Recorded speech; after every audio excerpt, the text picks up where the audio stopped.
All right. Hello and welcome, Race Brain Podcast. My name is Rich Ryan. Joining me, Bracken Crocker, Jack Bauer. Today, we have a lot to talk about. We have some hybrid fitness, Hyrox in the second major in Stockholm, and DEKAFIT World Championships. A ton of races there. They have races for every single category. If you exist as a person, you have a race in DEKAFIT. Boys, what's up, Jack? How are things, man? You fired up for the weekend?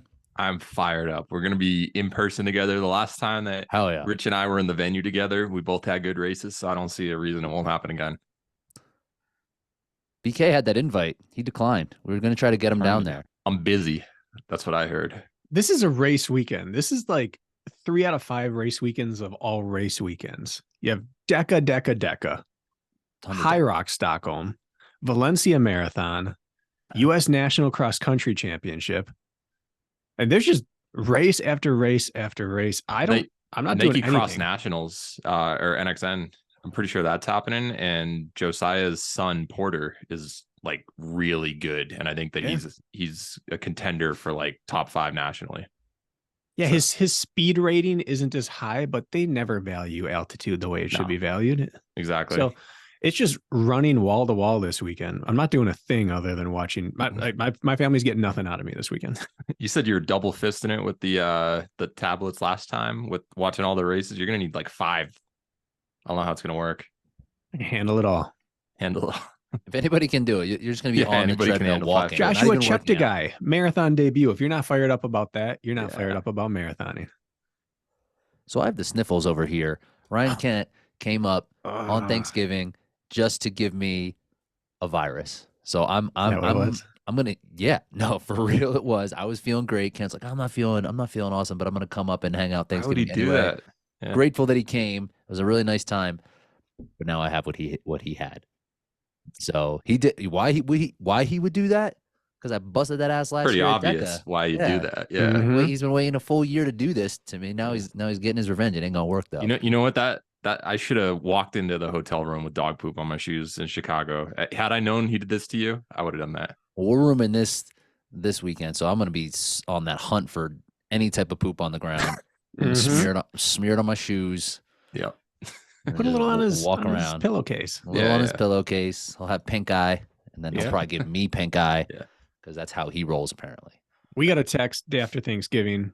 Hey, sorry, we just tested positive for COVID. Like, nice.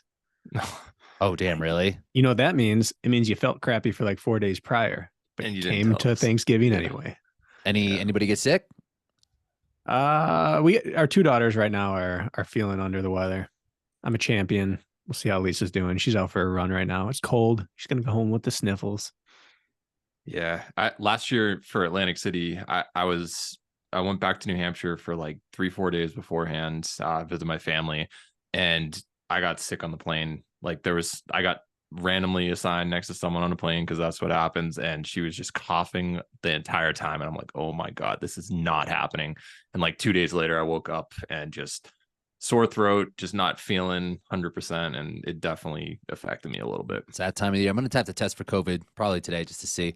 I was hanging on. I was hanging in there. I was like, nah, I'm not going to have. I was having a little tickle in my throat. Yeah. It got all up in my nose. Just dust. That's all it is. I'm guessing tomorrow's going to be up in my chest. But we'll persevere. It's no doesn't problem. Matter. You could still win with COVID. No Just problem. Don't show up. Deca is like not dependent upon breathing whatsoever. I'm fine. Respiration rate doesn't matter. Shit is already hard to breathe out here. We're good to go. Yeah. All right, so let's start talking about. We're gonna draft for Deca because we do have the names that will be there. We know all the participants, and it will be much easier for us to kind of go through and project how we feel they're gonna finish. Well, let's just start. We'll start with Hyrox. We have it's more up in the air. They don't do a great job of letting us know, the media in general, who's going to be at the races because I don't know why. Because it's they wait till the last second to get these races put together. So they probably don't even have a full field assembled yet, is what I'm guessing. All that I'm thinking is whoever's seated 14th or 15th again, just like you and Pelayo in Chicago. They're going to have a good race. They're going to come out and they crush. don't have a full field yet. Yeah. Well, we'll see. We'll see about that. So let me just, where do you guys want to start? Men or women? Women. Start with women because we got 2 of the top going over there from the U.S. skipping out on Deca Worlds. Let's pull them up. Yes, so they are. So Meg Jacoby and Lauren Weeks will be in Stockholm. I was my good friend now, doubles partner, Pelayo Menendez. He's from Spain. So when he was saying he's going over, when he says Stockholm, it's Estacom. And I just keep saying that in my head now. Yeah. Estacom. So that's where we're at. So we have this race happening on the women's side. We're going to expect to see Michaela Norman. This is her hometown. So now we're going to have that three-headed monster of a race that we got the chance to see twice last year. We did not get to see that in the World Championship. So this will be the first time the three of them are on the course together since Chicago last year, which was in February. So it's going to be very interesting. We get to see that rematch between Meg and Lauren. But what are you guys excited about at the top here? I mean, Michaela ended up taking the win in one of those head-to-head matchups last year. Time, yeah. So unpredictable to say the least. You know what you're getting with Lauren. You know what you're getting with Meg. It's greatness. They're going to be like within a minute of the fastest time ever run. Almost every time they run, there's just not a lot of variance. Which one has the better day wins, but Michaela is the wild card. She could win. She could take third, fourth. We never know exactly what kind of fitness she's in. She seems to have a bit of that like Ryland mystique where we're never sure how close to 100% she is. But when she's up there, like, who in the world thinks that they're actually better than her? It's great. I love it. We did see Michaela against Lauren in Dubai, where they both ran very fast times. I think Lauren was 59:51 right there. Yeah, she was just under. Well, that's the World Championship time. But she was right around that. I think she was faster. Yeah. I think she was. I think she dipped under 60, and I think Michaela was about a minute, maybe less than a minute. So, and she's been crushing DEKAFITs. I mean, I don't know what the competition is like in these international races, but she is undefeated there. So she's clearly in some kind of fitness. Last year, my biggest question mark with her was how will she be able to adjust to racing in this hour-long range as opposed to the CrossFit space, which at your max is capped at like 30. But she shows us some good acumen out on the course. The race that she did win in Chicago, she did not engage early. She actually took a spill, kept her composure, and then caught up to the group at the row, and then was very assertive on the back half. So she has some good race sense to her. Here it's just going to be a matter of like how well she will show up when it matters. But it seems like that doesn't really phase her. She just seems like she's going to be ready to roll. If I'm her, is she from Stockholm? She might sleep in her own bed. I can't even imagine the advantage that would be just versus Americans coming over and other Europeans who don't have an easy trip either, still traveling 4 to 6 hours between getting on a plane and all that and getting to the venue. That's still a tiring process realistically. So I think she has a huge advantage just with the comfort. We've seen time after time that the longer the event is, the more hometown is favorited. And Hyrox is the prime example that the people who live where the race is generally do pretty awesome. Yeah. And the people who have to travel a long way, it's really a crapshoot. And she doesn't need much to win. She's already in that range anyway. And if you reduce a Meg or a Lauren by just 1% or 2, now like all bets are off. Yeah, for every one Alex Ronchevich who comes over and podiums at an international race on U.S. soil, you have 4 or 5 who just place a couple minutes slower than typically do just because of the international travel involved. So I agree with you, Bracken. And she has just such good race acumen. Her tactics are beyond her endurance years. Very often we see CrossFitters, people in that high intensity space that just know how to hurt, but they don't always know how to pace super well. Like the very best CrossFitters pace CrossFit decently well, but even then you see blowups at the games. And so we see people come over here and start strong and blow up. And she is just the outlier there. She knows how to run a race. And that is so important at that high level. The response to the home field advantage that Michaela is going to have is that Lauren and Meg now, they're pretty seasoned in terms of international travel. I mean, Meg just in her 1 year traveled to Maastricht. She traveled to Stockholm for a doubles race. She traveled to Manchester. So she had 3 under her belt last season alone. We've seen Lauren did Dubai in September. Dubai in September. She did. She's done Maastricht a couple times. She's been internationally doing the World Championships a few times now. This is probably maybe her sixth or 7th time going international. So at a point like that, I mean, it's always going to matter a little bit, but the competition that is coming into Michaela's hometown is one that has experience. Yeah, so I'm only pointing it out because it is the hometown. Like if they went to Aurora or Arvada or something like really close to you, you'd be like, I'm sleeping in my own bed. I got to make whatever food in my own kitchen. Like there is a benefit to that, as opposed to like I live in a different part of the state and I still have to travel over here. But that being said, it's still going to be Lauren versus Meg for 1-2 in my opinion. Yeah, they're good at traveling. They've shown it. But it's still the fact that you have to get it right in order to be yourself. Where Michaela doesn't have that. She just gets to wake up herself. So can Megan Lauren be unaffected by it? Absolutely. But there's always just that chance. And Michaela doesn't have that chance because she doesn't have to go through it. Right. Right. What do you guys like? Oh my goodness. Bracken first. Let's hear it. Bracken's on the fence. He's like, is this gonna it's not first. Shock can I anyone? take all 3? I can't decide. Even if Michaela's not there, Lauren and Meg seem to just alternate. They are just the best in the world. This is like Scott versus Allen in Iron Man to me. It's like someone's going to get hot and go on a run, but it's really hard to argue one over the other. And now you throw a hometown 3rd best in the world in there who has been the best. I just refuse to pick. I just am going to bask instead in how good of an era we're living in. And I'm just going to enjoy it. That was lame. Classic. That was as lame as it's ever been. Ultimate deflection. That was embarrassing. Deflection. Yeah. No way. Usually you start to say somebody and then you like change it and or like hedge it. This time you're just like, I will just not. No. So I respect that. It's impossible. If you were on Around the Horn right now, you'd be getting docked some points. Big time negative points. Yeah. I mean, the main thing that when looking at this, if you could just do the transitive property, like Lauren beat Michaela recently. Meg just beat Lauren 2 weeks ago by 2 minutes, like definitively.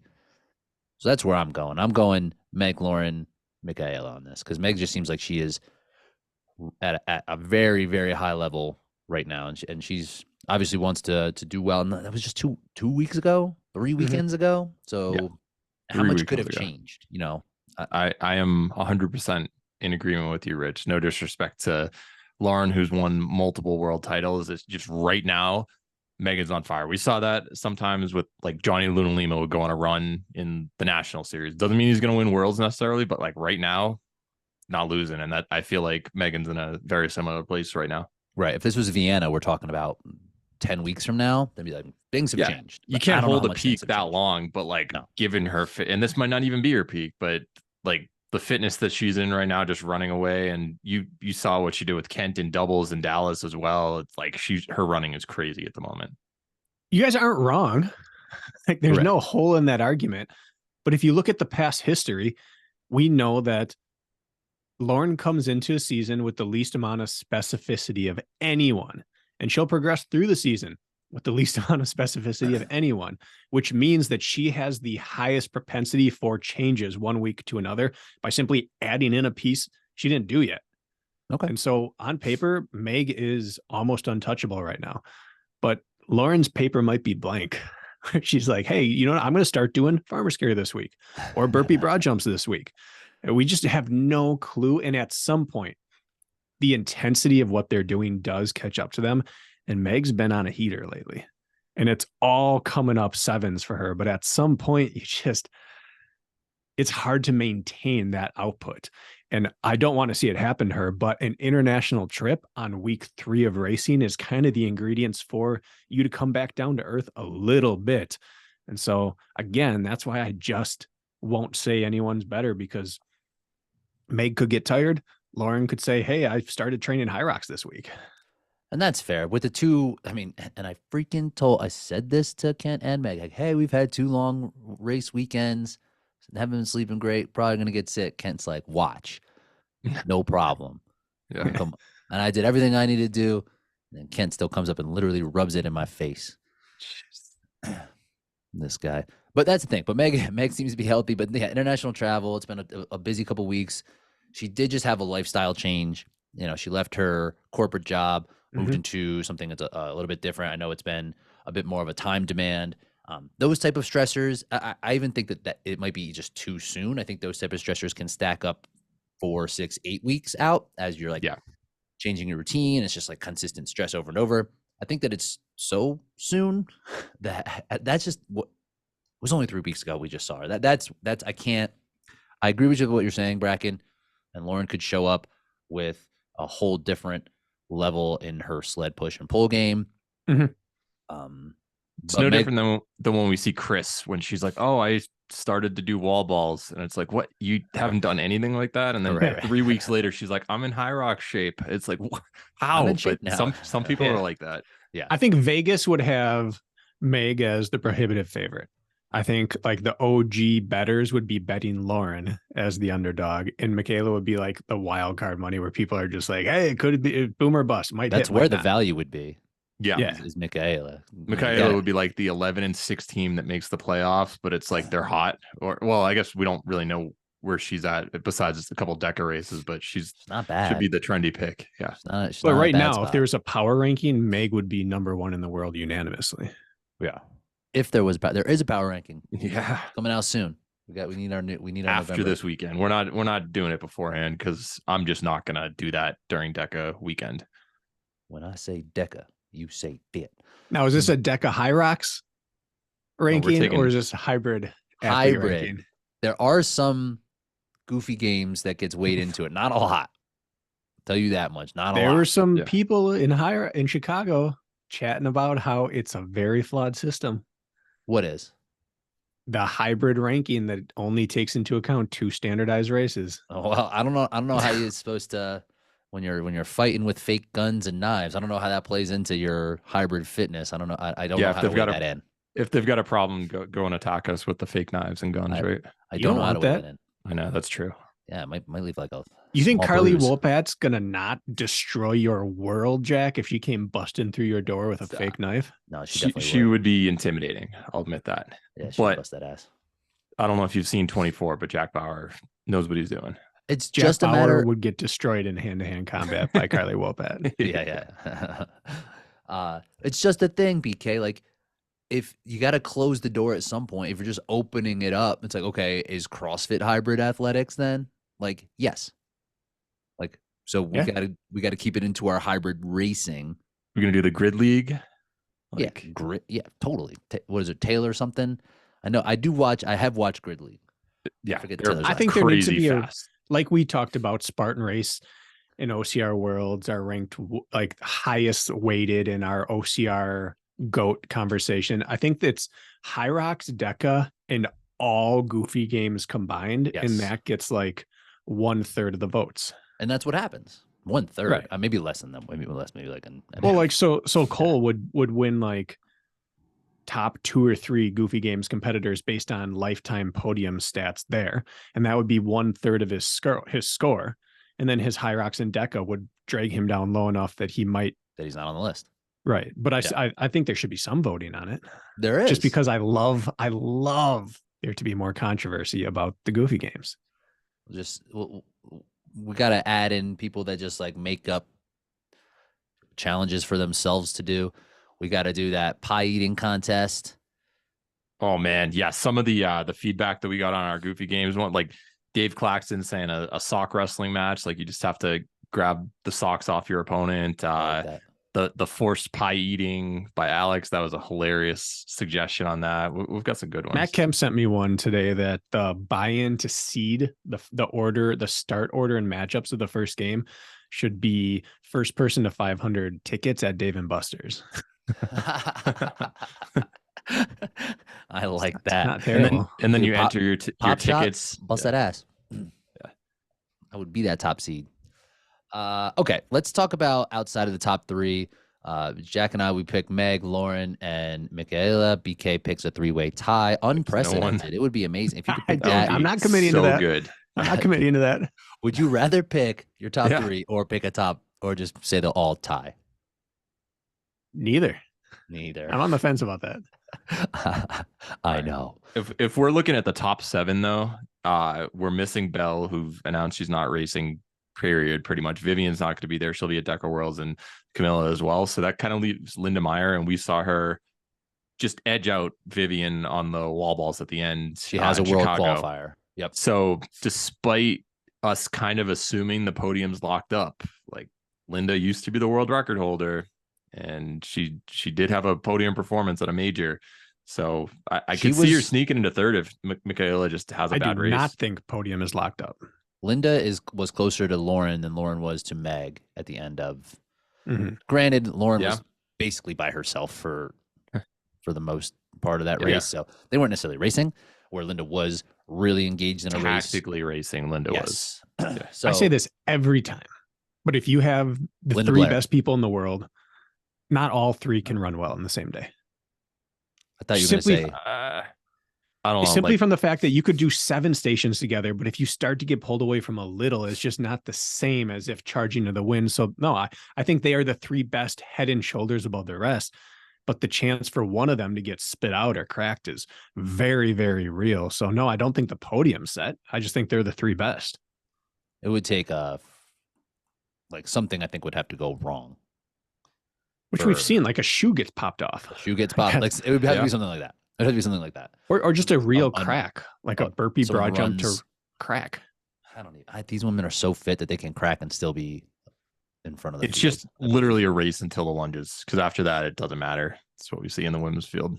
Well, we've come to expect that, right?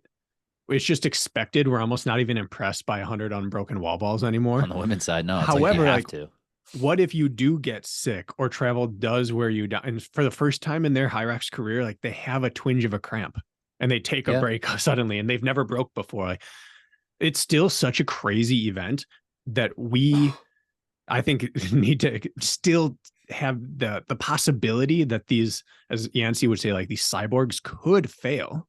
They should at some point. Odds are you don't go perfect forever. Something will happen at some point. So let's talk about that then. Who would be the remaining athletes who could get in? You figure, so in this field, they are going to hand out at least 2 world championship qualifiers. Mm-hmm.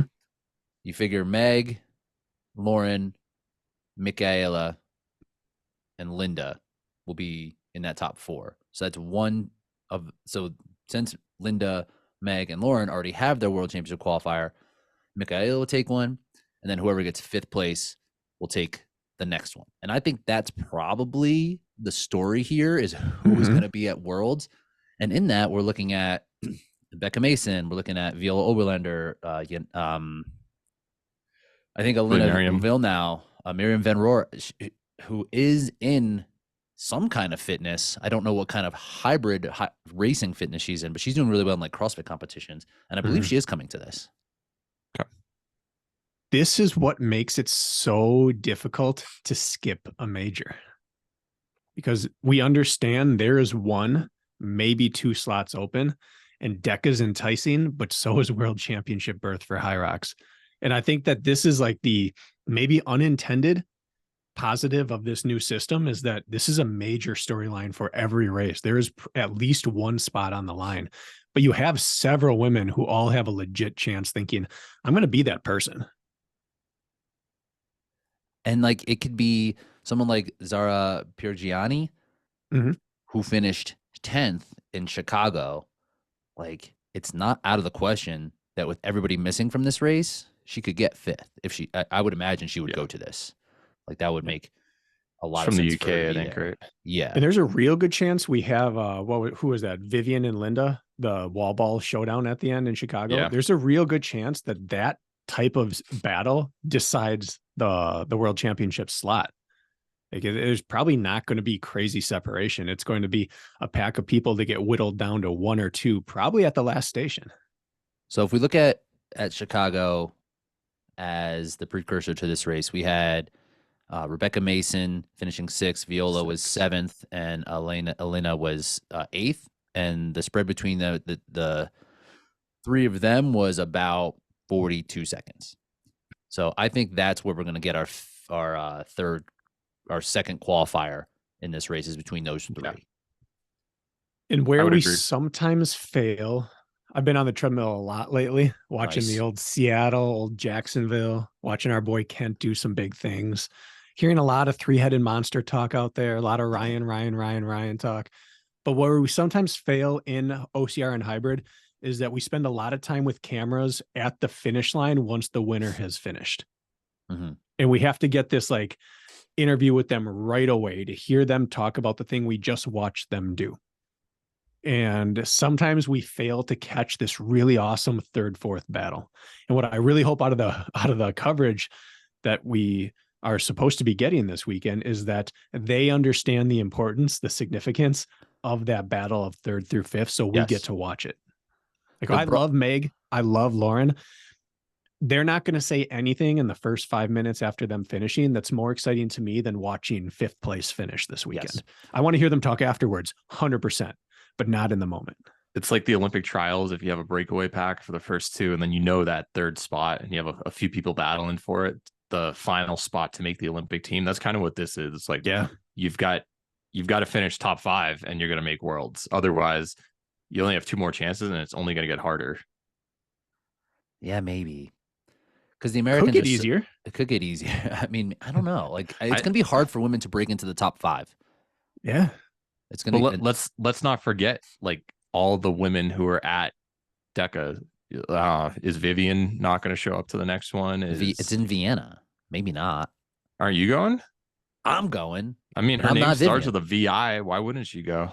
You should go. High level insight. I like insight right there. Yeah. So if anyone's listening at Hyrox, let's just get at least a split screen so we can watch that final battle spot.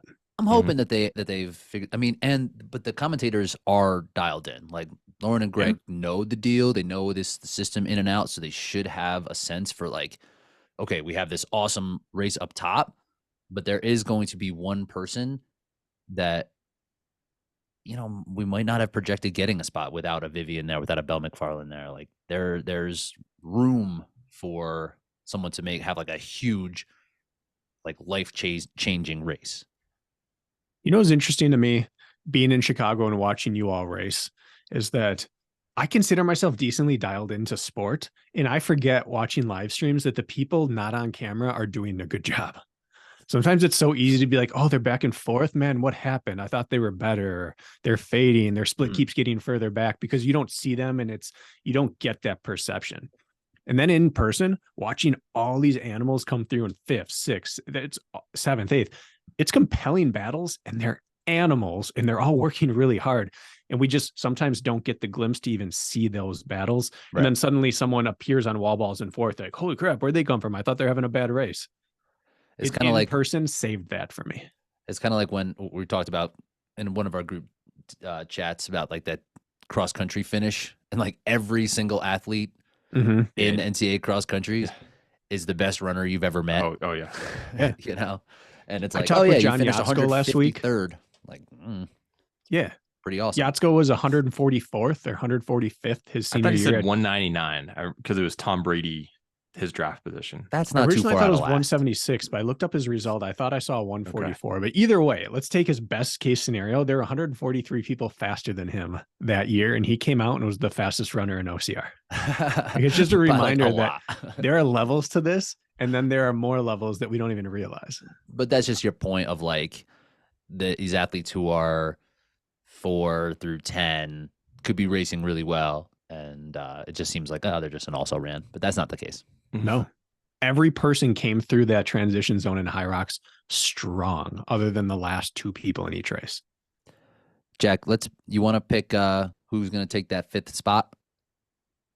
I'll go Linda in 4 and Viola in 5. Oh, Viola. Okay.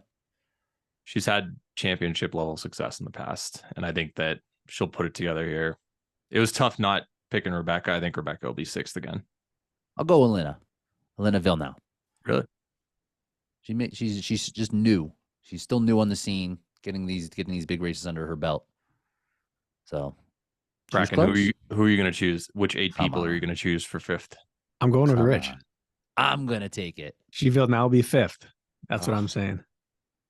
Nice. I like it. Nice decision. All right, let's I talk think about it would be dudes. interesting just for the roll downs. Look at number 21. I would love to see Amy racing. She is. I think She she's is. going. Thank you for bringing that up. Amy Bevilacqua is in the 50 to 54 age group and is from Connecticut, has that record there, ran 66.04 in Chicago, and I think she's going. Good. Yeah. That's amazing. And what if she busts everyone's ass I and know. gets that I world was going to champion? say, Like, what if she's locks not it? far out. Then we right? better Like, test her. If that happens, I'd Do you see the announcement one day after our conversation? Yeah. Had nothing to do with well, it. The dude Mo, one of the co-founders, his sentiment was similar to yours, Bracken. He's like, we didn't have the process to put this in place, so we didn't even want to say that if we can't like follow through with drug testing, then why would we even like say we're going to do it? You know. So, what are your thoughts? What were your thoughts on the statement? Well, it looked like there was going to be potentially unannounced drug testing. Yeah. No way. I doubt it. Which is all you have to say to scare some people. You're going to announce that there's going to be unannounced? Yeah. How'd that work? Yeah. Honestly, if I wanted to clean up the worst of the worst offenders, Threat. Yeah. I would just be like, hey, we have some systems in place here that may or may not happen. That you don't have to do anything, but at least someone might at least like cycle off. Right. I mean, that's the thing. Little. Because you can't be like, and I think we talked about this on RMR. It's like, you can't be like, oh, we're going to test that after Vienna, after DC, because it's like, yeah, okay, I won't show up. I won't show up dirty then. Right. But yeah, well, Amy Bevilacqua's time of 66.04. I mean, the courses were different in Chicago. You think on a grid, I don't know, maybe add 30 seconds. I don't know, maybe not even. Yeah. Bottom line, it's cool that that she's getting the right opportunity. there. That's what Alina finished in, a 66.04. Same finishing time, a little bit different course, but like, and we're just talking about those three potentially being in that fifth spot. Like, it's not out of the question. And Amy did some international travel. She was in Madrid when I was there as well. So she's a little bit older. You don't need to sleep as well because you don't sleep anymore when you're a little older. I think she'll travel better. She has like 5 kids, I think. Yeah, she hasn't slept in years. She's fine. She's good to go. Let me see how she did. She didn't have a great race in Madrid. Madrid was hard. Madrid was hard for us American folk. It has an inverse relationship, Madrid, to any major so far this year. That's true. Yeah. Yeah, but chose poorly. She was behind Zara and Maria and Kate Davey, who all finished like kind of pretty low in the other race. She was like 68-ish. No, she was 70 there. That was hard. That was a hard course. Would you go back and do it again? All things knowing what you did in Chicago, would you go back? Did you need that? Or was it just like, that was kind of a waste of international travel and money because I got nothing out of it? I needed the race. I needed to have a race. You know, I wished I could have done it in Texas or something. Yeah, I didn't have to go to Madrid to go like see where my fitness was, but I needed that tune up. I needed that like adjustment. That was how the calendar fell, basically. If you were gonna get one in, I could have gone to Stockholm or something, Stockholm, or no, wait, that wasn't Stockholm. Wherever, Malmo. If you didn't race prior to Chicago, would you have done so well? I don't think so. Okay, that was worth it. So. Yeah, so it was worth it from that perspective, but yeah, I'm never going back. Adios. Shall we talk about the dudes? Move to the It's gonna get interesting. Roll it on down to the dudes. So what a stupid leaderboard that they have. I know. So the way that they have the leaderboard, Kent, you won the race, but we're gonna list you 6th. And Rylan, you got 2nd. We're gonna list you 1. Hunter, you won Worlds last year. We're gonna list you 2. Because they do it on your time on where you qualified. So Kent had already qualified at World Championships in that 58.26. They're just not changing it when so Kent is going to be the 6 or 7 seed the next major, and his feather's gonna be all ruffled about it. He's gonna be all upset about it for sure. It's perfect for him. It's good. That is good for him. He doesn't have to search then. It's just there. Here's your slate. Take it. I can't believe this. So yeah, it is definitely wacky, but we do have a good chunk of athletes on the US side who will not be there Ryan Kent, myself, Magida, Colin, who is now firmly in the Elite 15 at the 13. He'll be at Deca. Dylan, who's a little bit further back, will be at Deca, and I think that is it, right? Are you saying Hunter's going? Hunter's over there, Hunter's going. allegedly. Hunter, 'Cause I saw something he was saying that it looked like he was going as well. yeah. Did he ever confirm? Is he just saying stuff? I believe that he's going. I don't know. Well, he had a little podcast or episode with what's his name, James Kelly, right? I don't know. And they were talking that he was talking about what's the shirt rule this year. Yeah, he's like, you have to start on it. Anyway, he was saying, they just kept saying, you have to follow the rules this weekend. You have to follow the rules. And it made it seem like he's going to be racing. That was the word, that he was going to be there. He was in London for the race this past weekend, so I believe he is going to race. So we can assume Hunter's going. Alex is going. I would imagine Tobias will be there. Tim, Jeffrey Voisin, I would think no.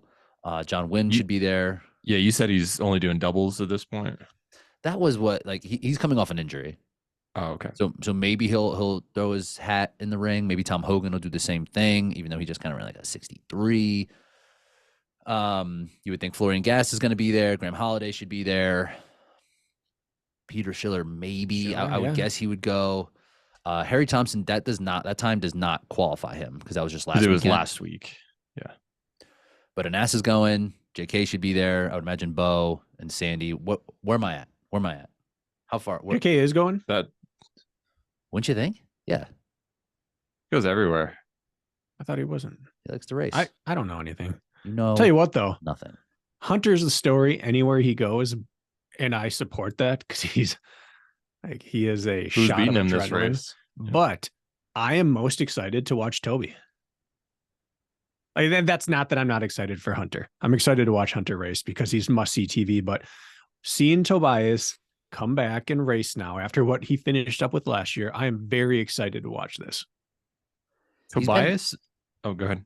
I was just gonna say, he was at a start line on one of these races and pulled the plug halfway through. Like how people seem to just Everyone's been doing this year. Like burpee broad jumps ain't good. Stop it. Yeah. Yeah. Tobias kind of reminds me of Cody Moat back in the day, where it's like you don't really see him a whole lot, pretty quiet, but you know what you're going to get from him at a major race every single time. He's going to be right up there, never at the front of your mind, like who you're going to pick, but just delivers. It's disrespectful to Cody. I like the analogy other than that.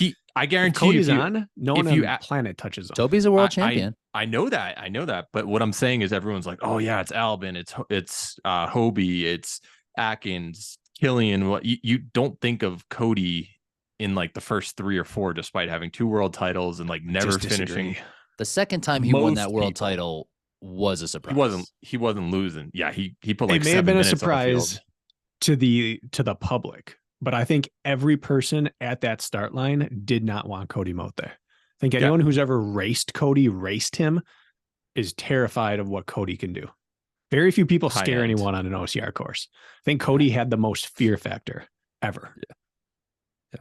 Okay. Well, I guess I'm 90% accurate on my statement then, but you know who's not gonna go on here? I was just thinking Eugenio is gonna be in this race because Alphonse is coming to Deca. He'll be racing. Ooh, he is for sure.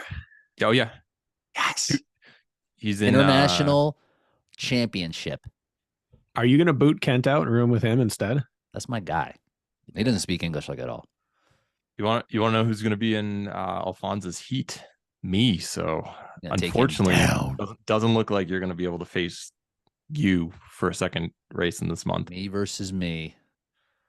English me. He probably pronounces American names like shit the same way that I pronounce all the other international names. Stockholm. So let's say it's a true world champ now. I like it. It is. We had Wooly there last year. Got our boy Alphonse coming through.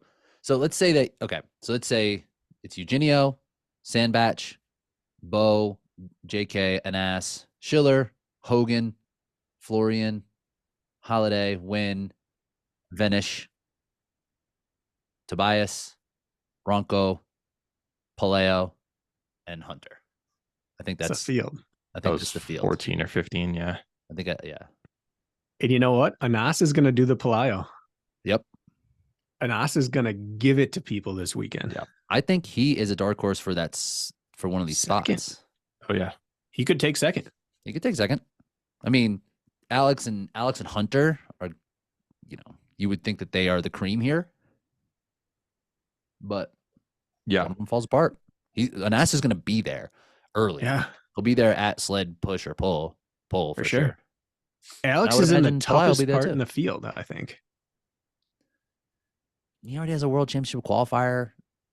This is like Alex delivers easy every flight. time, though. I wouldn't worry about him. I'm not worried about him, but positionally, the very toughest spot to be in the field, other than clearly the worst person, is clearly the second best to the greatest of all time. Because you're guaranteed to be in no man's land. Best case scenario, you are in no man's land. Worst case is that you have a bunch of maniacs nipping at your heels the whole time. And you're like, man, I just spent the last few races battling for second, and now I have to do it again. That is just a tough way to race. I'm not worried about him, but that is the toughest position for an athlete to be in. It's assuming Hunter is in prime form. It seems like he's in pretty good shape right now. Didn't he set a record on his YouTube channel? World record running pace. World record pace. Yeah. I think Hunter if you get him 85% of Hyrox peak, is not touched by anyone in this field at this point in time. My thoughts on Hunter right now, and Anas specifically, if I'm Rylan watching this race, I would do whatever Anas does, because I think he's just going to go out and be like, I'm just going to run a 320 for my opening Ks for a couple of them. And then Hunter won't necessarily have a gap at that point. Like he usually does. That's when he can kind of put it away if he's in the lead after the sled. But if I'm Anas, I'm going after him at the beginning just to put a little pressure on him, see what happens. Because in the past, that's how he's been beaten. I think he will. I think he'll be out there. I think Anas will be how Rylan was last in Chicago. Yeah. But that'll tell a lot about how everyone, like Rylan, might race at Worlds, for instance, against Hunter, because currently Rylan is closer to Hunter than Anas is, but Anas has the skill set to do it. The problem is that Hunter will Can do ski 320. Yeah. He'll do 140s. And then it's like, okay, you're now 15 seconds behind. Yeah. Immediately, like, no matter how fast you run. I'm wondering if we're not going to see a conservative Hunter this weekend. If we're not going to see a Hunter who's going to chill a little bit more on stations and really try to work the run. That's what you're thinking he'll do or won't do? I'm thinking, I'm not saying he's going to, but we've seen Hunter in the past do his thing at championship races. But prior to championship races, Hunter tests things out. He DNF testing out a crazy pace early. And I wonder if we won't see him test out the next thing up, which he hasn't done in a long time, which is try to just have the overall best run by a mile and chill out on the stations and not press his advantage, instead just conserve. I'm not saying he's going to, right? But if you look back, Hunter tests things. But that's not like when you're in a field where there's clearly 2 or 3 guys faster than you. Like that strategy in general doesn't really make a ton of sense. Unless he thinks he is as fast as them, and he thinks that he could come off. Guy. Yeah, yeah. Honestly, dude's got has confidence. Hunter ever compromised, lacked in that area of confidence? Got confidence, but he outran Patras and Hobie in a race. Dude. So. If you could ski 145s like aerobically, wouldn't that give you some confidence that I just might be way faster than everyone expects because I'm going to be fresh each time? Yeah. If he does, I'm not saying he's going to. I'm just saying if he does it, remember I said it here. If you're right, you're right. But if you're wrong, you're not wrong. Don't at me. It's a guess. I like it. But yeah, I think that this will be interesting because Alex can ski like crazy. This might be blown apart in that first run ski station. But how Palayo will respond, I don't think anybody else has in this field has the wheels.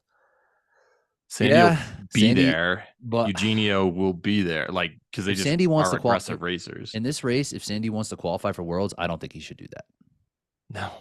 I don't think he should try to win this. But it's kind of like Lauren. This field, I don't think he should do that. It's like Have we seen it ever? You'll never see him do it a different way.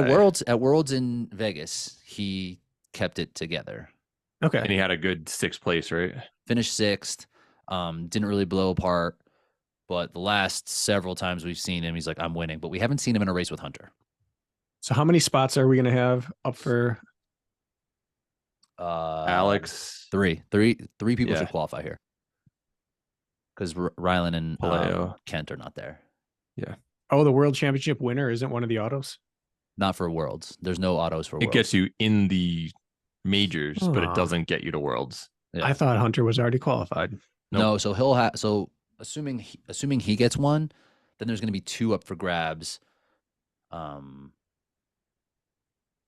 Which could be a Tim Vinish, like a John Wynn. Yeah. You know, could potentially sneak up there. I think an Ass is a really good dark horse for this. Yeah. A Pelayo. Toby. Just if I would that'd be great if the American based runners could qualify here just to make the last chance qualifier less competitive at the end of the year. Yeah. You know? Let's go Nas. Yeah, it's good. You know who needs this race is Vinish. Yes. He needs a major success. What's his best finish at Worlds? He was 4th. 4th, was it? Yeah. Mm-hmm. He was 4th in Vegas. So I mean that was probably his best race. He was 2nd to Alex at the Euro Championships last year, which was he came back. Well, Sandy was doing his wall ball thing. Tim was able to pass him. So yeah, I mean, it could be interesting, like how Sandy. But if he tries to be winning this race, those dudes because even Ronco, he skis at like 142. I was like the slowest I saw him. I saw him at like 37, 38 for the first 500. I was right behind him. There are currently 2 types of Europeans. Types who run well with or without the Americans there, and types that have really only run well the majority of the time when it's only Europeans there. And right now, Tim's in danger of joining that camp. Yes, he has that 4th place finish, which is phenomenal. But outside of that, he has not, and it could be coincidence, but the courses or whatever it is, it hasn't aligned with a Tim type result when there's Americans present. Yeah. Yeah. And that's like with an American present like Hunter, who's going to be hyper aggressive, and Alex is going to go with them, and then so will Pelayo, and so will Anas. I think those 2 are going to get away. I think we could see one of those 2 on the podium, and the other one getting a World Championship qualifier. Not because I like them the best, but because they just are the fastest dudes. And I think, and it depends on what the sleds are. If the sleds are, we can't think that they're going to be as fast as Chicago. No. They have 2 big advantages. The first is that they are confident getting out hard and borderline blowing up. They've done it many times and coming into burpee broad jumps, hurting and struggling and having to stay on it. And the second is that they both can run in space. Like Pelayo can get gapped and just run faster than anyone else, whether there's someone to catch or not. He just stays on it. And Anas can do the same thing. Yeah. Whereas like Tim and Sandy and a lot of time, like their best results have come when they're winning or they're battling for the win. We haven't seen them yet break through like from 6th, other than Tim's 4th place finish at Worlds. We haven't seen them just run in no man's land and then still have a really good result. It's tough to do. It's a certain type of athletes required to do that. And Pelayo clearly is that type of athlete. And I believe Anas has shown that he is too. Yeah. And I mean, both of those athletes, Anas and Pelayo, are not from the United States. So they have international experience. The flight changes and things like that are things they've probably done a little bit more than someone like myself. Anas bought his flight yesterday. I was texting him. It was $750 round trip from LAX. Really? Like 3-4 days notice. That's a good deal at that point. From LAX? That's the thing though. That's a far flight. That is. Yeah. 6 hours just to get across the US. Never mind. Yeah. Although I guess like a 13, they'll go over the poles, but yeah. To take 3rd through 6th here, you have to be able to succeed in an ugly race. You don't want 6th. Well, I'm just saying like the positioning, those type of people. Oh yeah.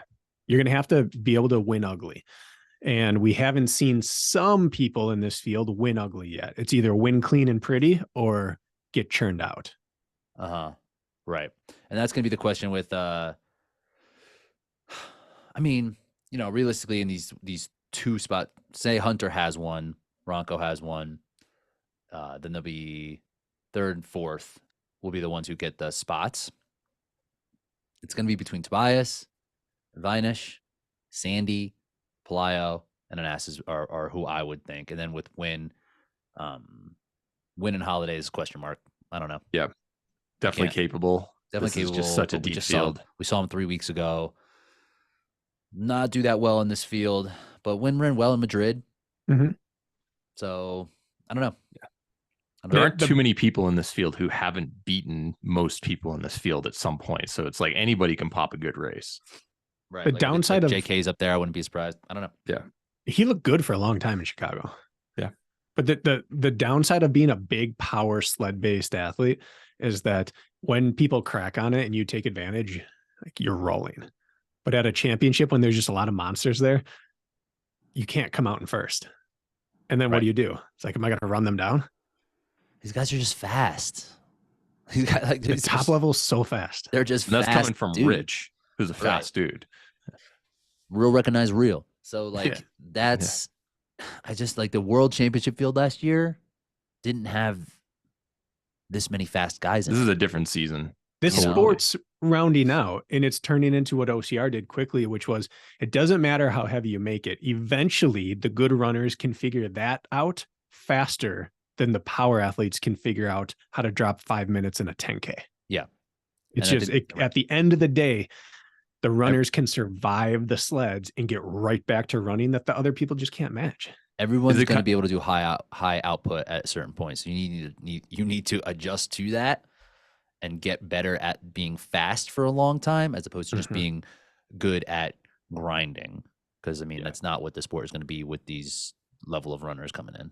Cut it for a year or two. Right. Yeah. Is it kind of like triathlon? Is it kind of like triathlon at this point where the beginning, you have 45 minutes in the water or whatever in the swim. And that's kind of like the opening run. You get through the sleds and survive. And then like you just kind of coast along and make a little bit of a move on the bike, but it all comes down to who's going to run in the 240s in the marathon at the end of it. And that's kind of, and it was. Yeah. And now you have to be able to bike with the really Uber bikers. Yeah. And that's where the sleds are now. Like even the fast runners are Uber bikers now. And even the fast runners now, like Pelayo's going to get out and attack a sled. Anas is going to hammer a sled as hard as anyone. And he's a 357 miler. Right. And not currently, but what does he degrade to? Right. Still 20 seconds faster than everyone else. Right. He just told me it's 430. It's like evolution of sport. Yeah. Anas has been doing 120 kilometers a week for like the past couple months. His running is at a good point. Yeah, he's feeling confident. All right, let's wrap this thing up. 1 Jack, through top 5. Let's go pick it. I asked you first, Jack. You go. All right. Hunter first, Alex second, Anas third, Toby fourth, and Pelayo fifth. PK, you care to even come close to name one person in the top 5? Give me chalk. Right there, like literally Ryland, Hunter, Pelayo, Ronk, Toby. And then I think where the switch happens is you're going to have Pelayo and Anas in some order. That's not good. I guess 80% of the way through you do. Okay. I agree with the top 2, Hunter, Alex. I think that, I mean, if Alex beat Hunter, I wouldn't be shocked, but you got to go with Hunter. I've picked against Hunter before. Presumably. It never works out for me. Yeah. I think Hunter's going to run 54. I could see it. You talked to them recently. Like, you think he's in that point right now? I don't think it takes much for him to get to that point anymore. He stays at such a high level of fitness now, and he's run so many. I think if the course is not just like dumb, which it doesn't look like it is, I think he runs 54. And that would be the dividing line between like who gets sucked with him. If Anas doesn't get sucked with him too much, I think he takes third here, Pelayo. But if they get sucked in a little too much, then I think Toby takes third. Yeah, I'm gonna go Hunter, Ronco. Then I'm going Pelayo. That's my guy. We share a world record together. Yeah. He's on a roll right now. 2 of them, not two just world one records together. Then I'm gonna go Anas to take that last spot, and then after that, I think I'm gonna go You have Finish. Toby after that? Finish. Finish. Finish. So Toby's going to take like 6th place? No, he had Toby in 3rd. I Did thought. not. Yeah, why not? Why wouldn't he take that? All right. All right.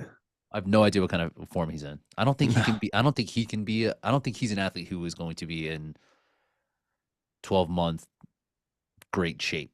No. Anybody, I remember seeing Toby eating baby food casually on the curved treadmill, and after that, I'm like, I'm never going against this guy. He just delivers. He just I said before World Championships last year that I think the sport has passed him by at the top end. I think he had one skill set that would keep him up there to be able to match what the new age sport was going to do. And he came out and made a podium.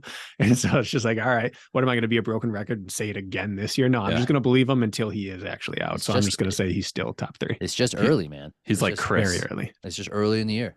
I don't know if he's been like, I need to be in peak form for Stockholm, but I would imagine he might be looking at that last chance qualifier in Germany. You know, That would make sense. A lot of pressure, but Austria is nice and easy to get to as well for him. yeah, right. They'll do it because it's easy travel.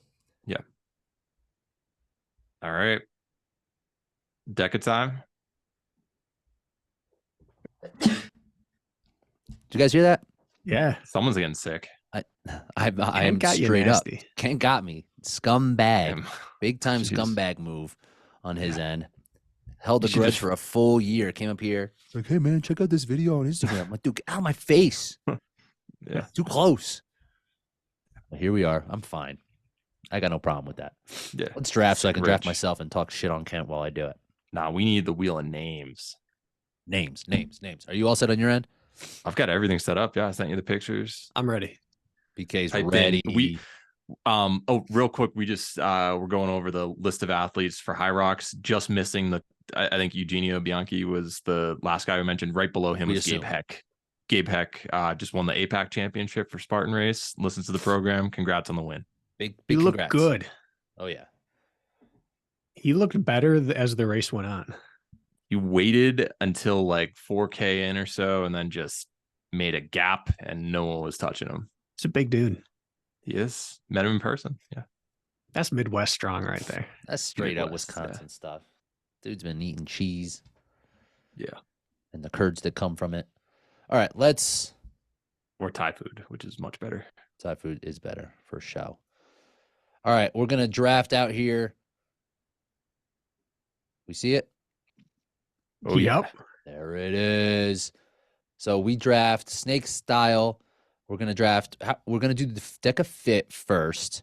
We're gonna each draft 5 men, 5 women, Mhm. 1 wild card. We're gonna add up the total of the finishing places on the teams. Lowest score wins. Cross country style. We get 2 outcomes because it's me versus Jack, me versus Bracken, Bracken versus Jack, whatever. Current standings, Jack. Do you have them? Yes. First place, Rich, 9-5. Second place, 7-7. Me. Bracken, last place, like we expect, 5-9. He I needs would to say start- like we expect. I cannot come out of this in last place. Unless we have time to draft the strong. We might draft Deca strong. If but we're Bracken not goes sure. 2-0, and then and I go 1-1. Rich goes 0-2. Like we're gonna have an interesting standings. It has to wrap up at Abu Dhabi Abu Dhabi, which is the following next weekend, week. right? Next week. Yeah. Oh man, it's coming down to it. I could put the nail in the coffin here. I think you're gonna fumble the bag. Definitely fumbling it. Impossible. All right, let's go full screen. The illness is gonna I gotta have affect it. him. Yeah. Anybody who's never seen the wheel of names, go to our YouTube right now. Fast forward to like an hour Said in. I need it. Subscribe. Did you tell people to fast forward an hour in?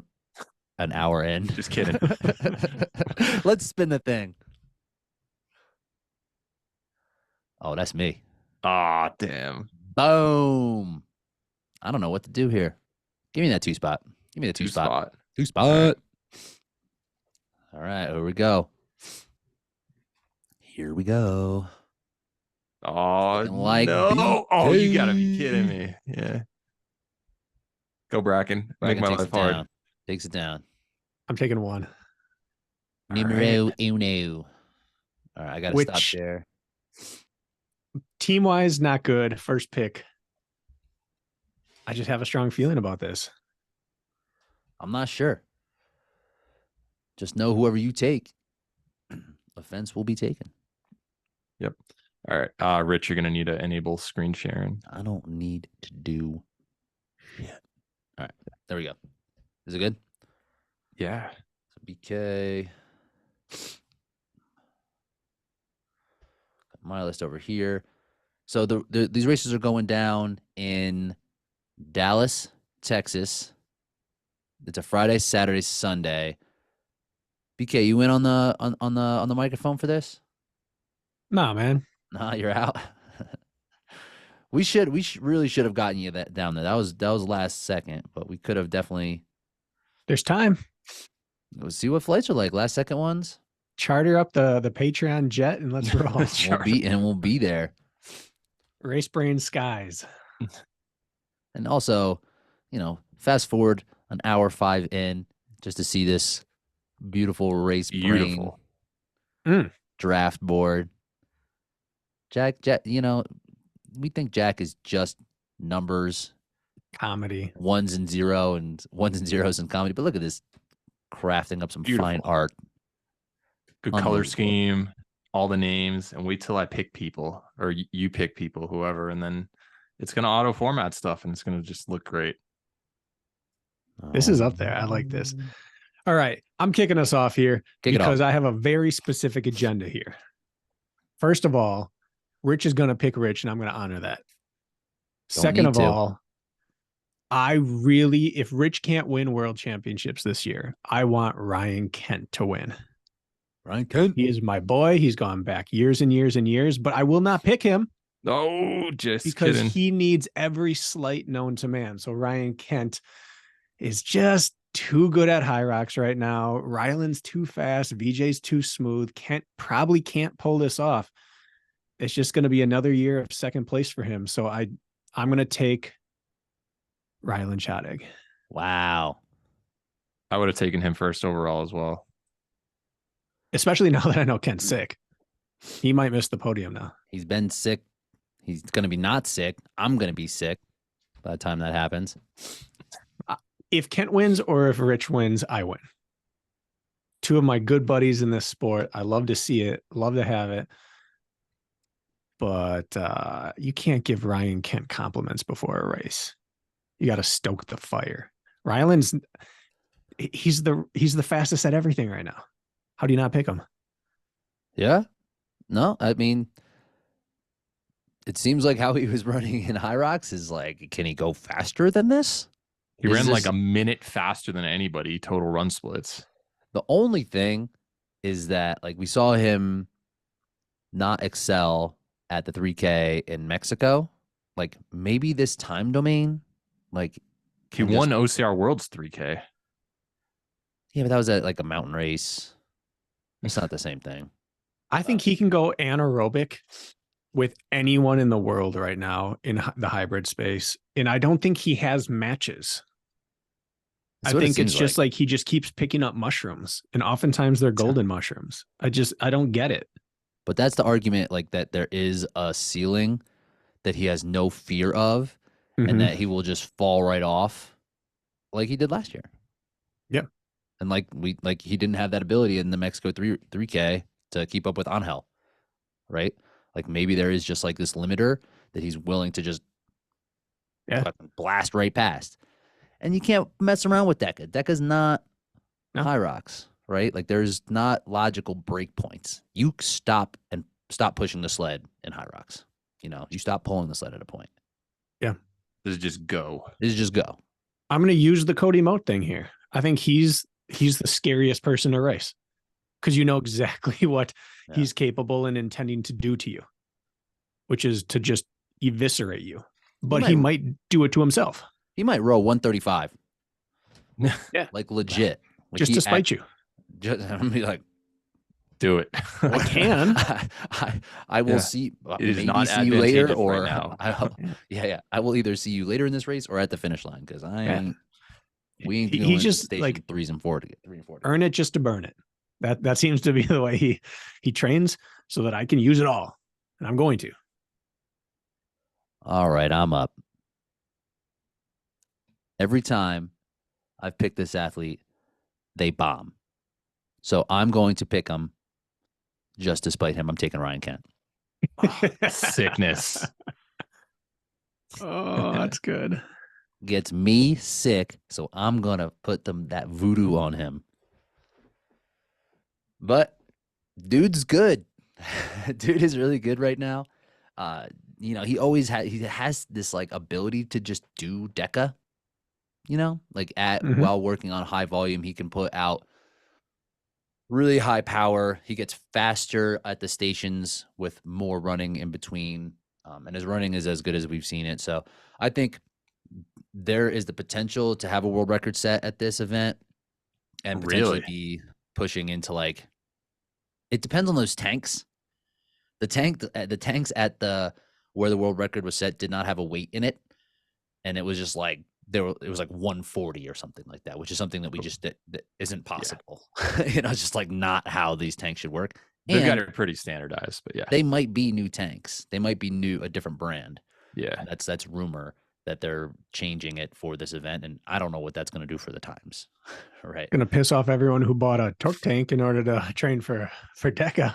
Well, it'll still count for the gym affiliates because local events and stuff. Because anything counts for that. It's Wild West out here in the gym affiliates. So, yeah, I don't know, but if like I think these two could have the ability to run 28,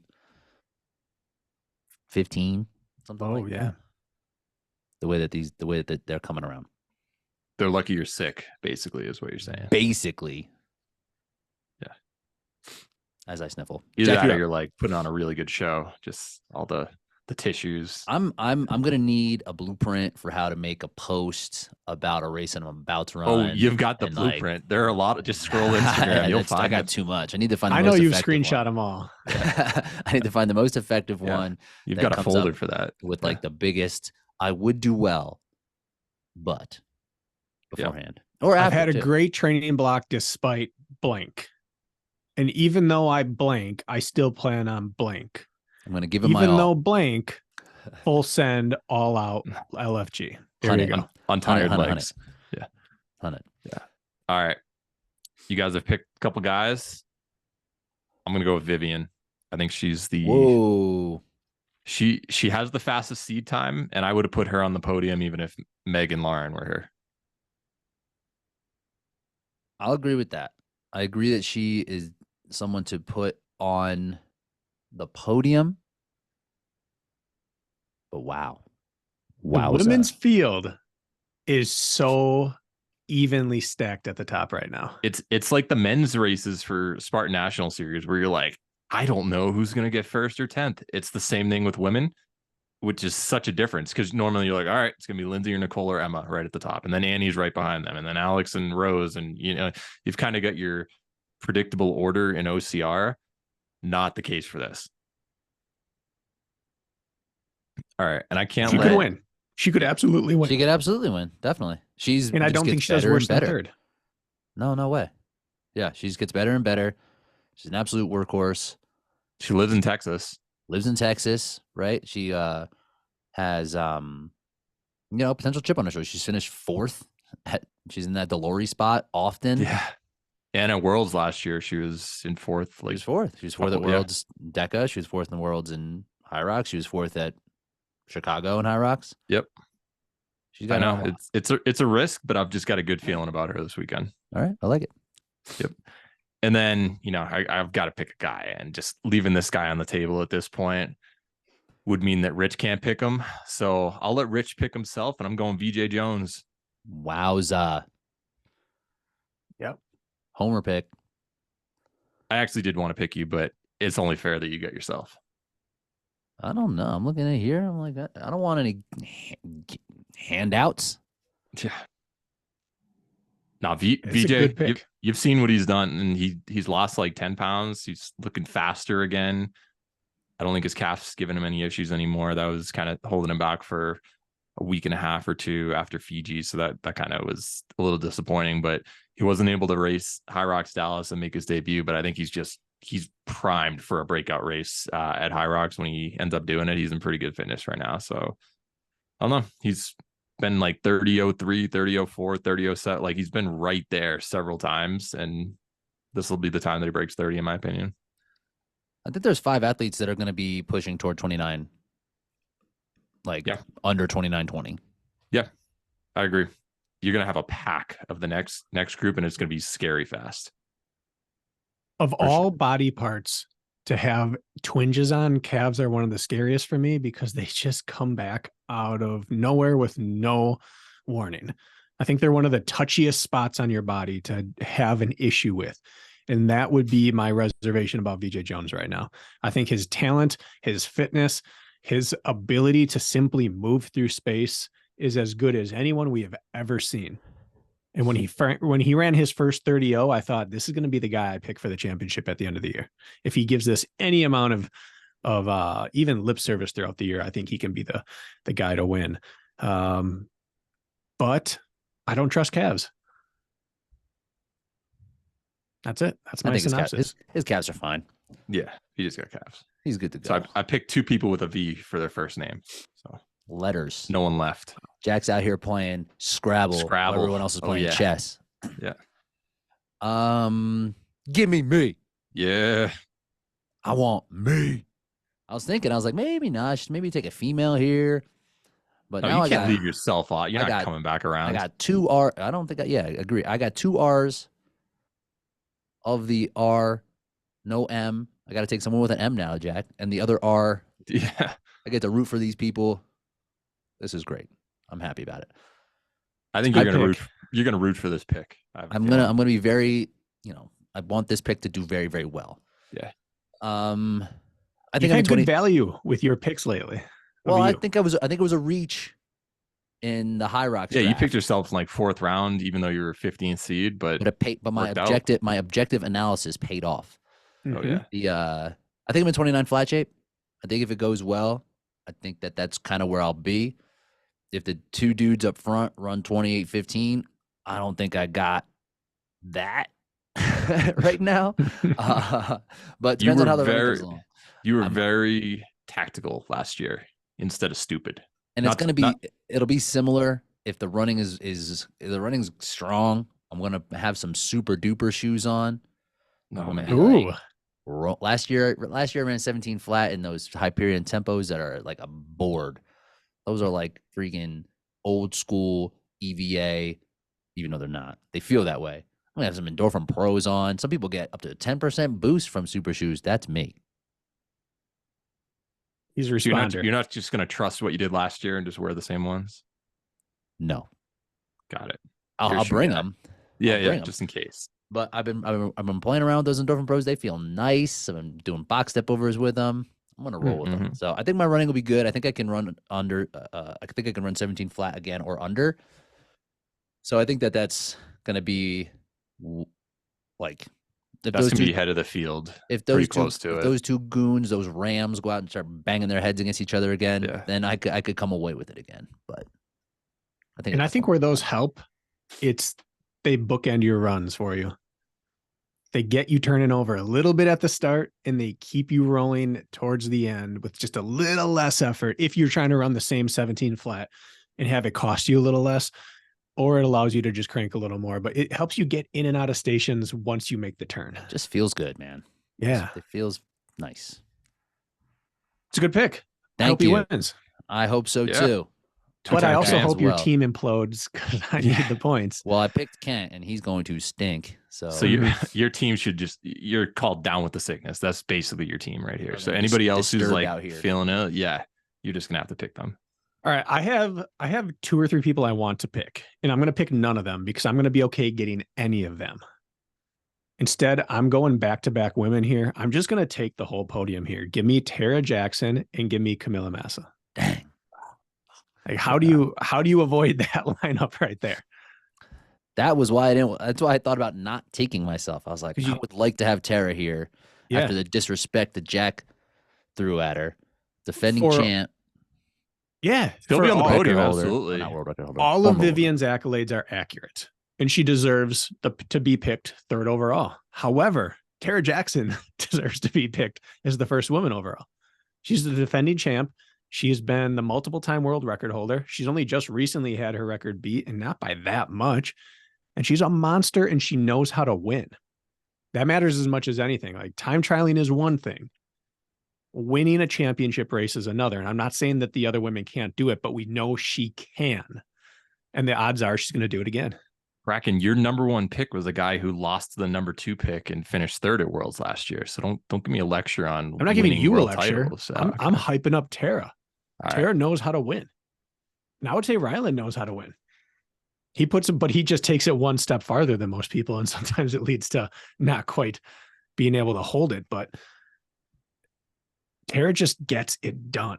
And then Camilla is as hot as anyone right now and improving more rapidly than anyone else. It's the 1-2 punch that balance each other out.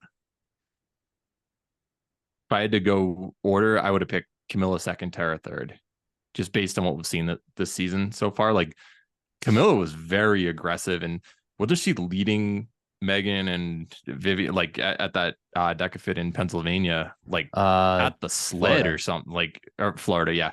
But it was like deep in the race, and Camilla was still there. I was a little worried about her finger that she broke at Hyrox. That's the only reason. Do you know which finger it is? It's a pinky.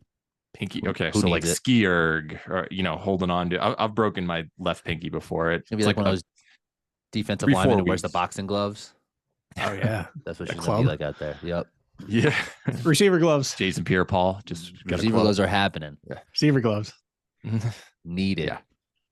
No, Tara definitely is an athlete whose skill set is a little bit more favorable for Deca. She's fantastic at Hyrox, obviously, but this is her arena, and I think that she cares about this race more than Hyrox, just personally. Like, Yeah. so we'll see how it goes. But yeah, there's a reason she ended up on all 3 podiums last year. So I agree. That's the thing. I think that she cares the most about this race compared to the other athletes, and she's shown that she has the ability to peak at the right time for these events. She knows how to race them. She's done more Decas than anybody in this field, I would imagine. I don't have the numbers, yeah. but I'm guessing Definitely. she's done so many. She's the most experience, championship Maybe experience. Julie Best at this point. She's raced like everything this year. But I would think, I think Tara is going to win this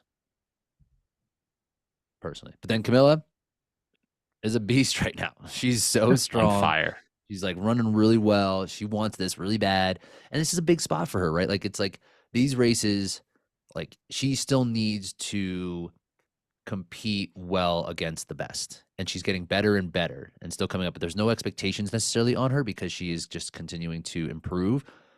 There's going to be a point where she's going to have to knock off the best or take a win, right? She has won races, but not a big race. So I like Camilla in this spot just for that reason. It's like this could be a turning point in her athletic career. I think getting the time that she ran, being so close to Vivian, that was the start of the turning point. Just realizing that I am one of these people and I can be. And now this is her chance to go prove it to everyone. I think she got that taste, and now she can get that second part, which is actually standing on the podium at the championship. Yeah, and I think in that, just noting the Orlando race, she ran past the assault station, and she was winning going into that, and then it was maybe 5 seconds or so. I think she lost by about that much. So yeah, she could end up winning. Any 3 of those women, I think, could win this race. Yes, the 3 that have been off the board. It's gonna be exciting. It's gonna be very, very exciting. Yep. Rich, pick a dude. Dudes. I actually like Lauren Griffith in this spot. Oh, that was going to be my next pick. That's He's been on a roll. She's been crushing. She did 64 and change in Chicago, then won the race in Dallas in like 66, whatever, but back to back. So she's clearly in good shape. I think that the hybrid engine is coaching her, which is Lauren Weeks' coaching platform, Lauren and Anthony. And it's clearly paying off. I mean, she showed up well in that race in Florida as well. I think did she end up on the podium there, Jack? In Florida, she may have been third. Who was third there?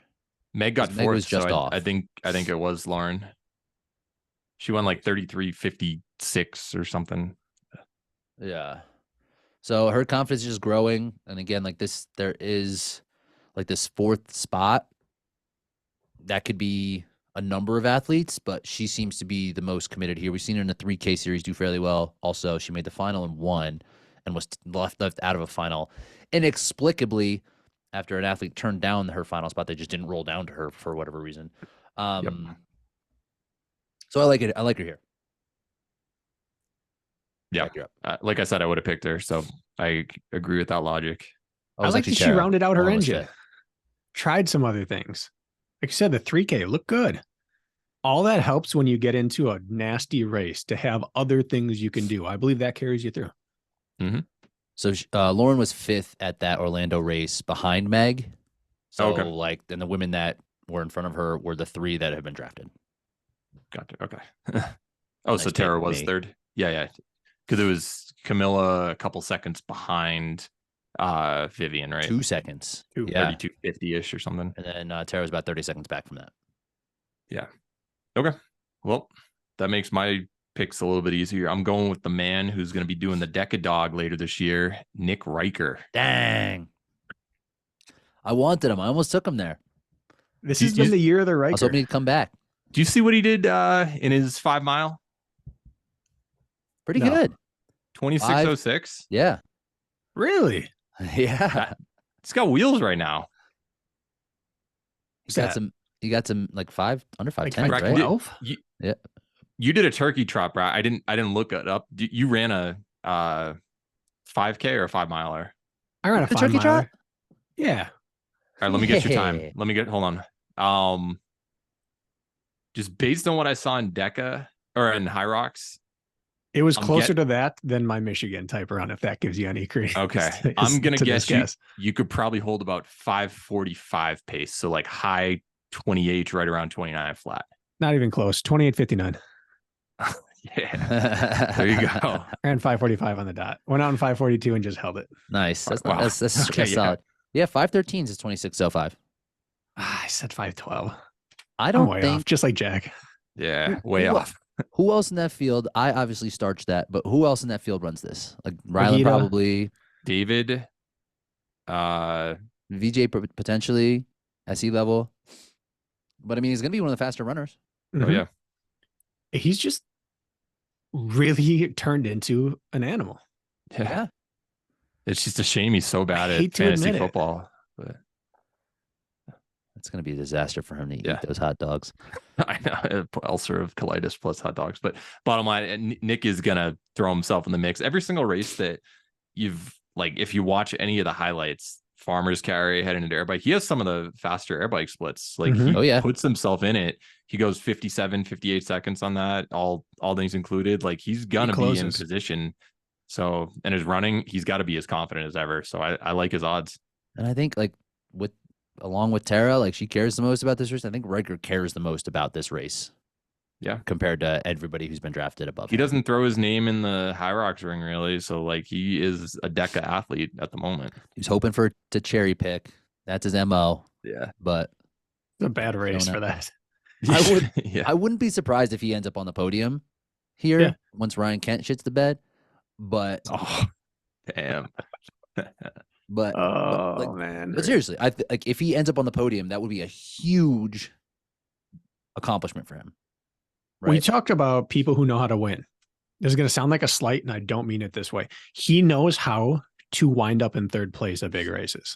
2nd place. He holds the Spartan single season record for most 2nd places in a year. Talking big races. When he runs against good people, he closes. He's the best of the rest in many of these races, even if he's not ranked the best of the rest. Like, if there's 2 top dogs and everyone else, I bet on Riker to be the person who capitalizes. And it's not easy to do. You have to stay on it through a lot of bad patches. And he is, as much of a goofball as he is stupidly tough and gritty on course. For sure. He's no longer the Riker line like that we made earlier this year. He still is. He still is. Well, it's getting pretty small. It's just one spot behind him is the Riker line. Yeah. Yeah. Okay. So I think we hyped him up. And then the other guy, Mr. Consistent, couple 4th places and a 3rd place last year, David Magida. I think he's reliable. You know where you're going to get out of him. Even though he didn't have the best Hyrox, he didn't bomb. And he's just good at Deca format. dudes. There's so many guys that could be third through like eighth. I know. So many. I know there really is. There's a couple on here that's just like going to be a steal. Who knows? Everyone from here on out is a great value pick. Like Magida right now is sixth off the board is a huge value. Kodo, Wallace, Pulsen, Scott, like Colin, Collins, Everybody. Bauer, they're all value picks. Spanish me. Someone's got to take Alphonse. Yeah. Oh, I think we know. I think we're just saving them for you. Yeah, I was like, I left Rich I on the don't board need for these Rich. We know charity who's getting picks. Alphonse. Stop giving me these charity picks. I don't need them. I'm winning fantasy right now. You guys better start. Well, you're looking after sick. yourselves. We're just seeing if your brain's working. Also, It's fine. okay. Better take them here because I'm taking them if you know. I want you to have them. It's a delight. It's a delight. He did not show up well for me in Hyrox though. Yeah. I like Morgan Chelsea. Solid pick. She ran well in Chicago. She's doing really well in Chicago. She's been training consistently for a while. She's excited about training, and that's like kind of her thing, right? We've seen her at her best a couple of years ago, and we haven't necessarily seen her the past maybe 2 or 3 years. But when it comes to talent, like, is there anybody more talented out here? You know, like if when she puts it all Left them together, aboard. when she's feeling, I mean, at all, like when She's a D1 runner. she was like sub 210, 800, right? 2-0 Yeah. in the 8 at Illinois. Yeah. And she's strong. She's strong, and like she's enjoying training. She's enjoying racing. You know, this is like she's not coming here with any type of pressure to perform because she has been under the radar for the past couple of years. I think she's going to go out and stick her nose in it, and it's wide open after those top 3.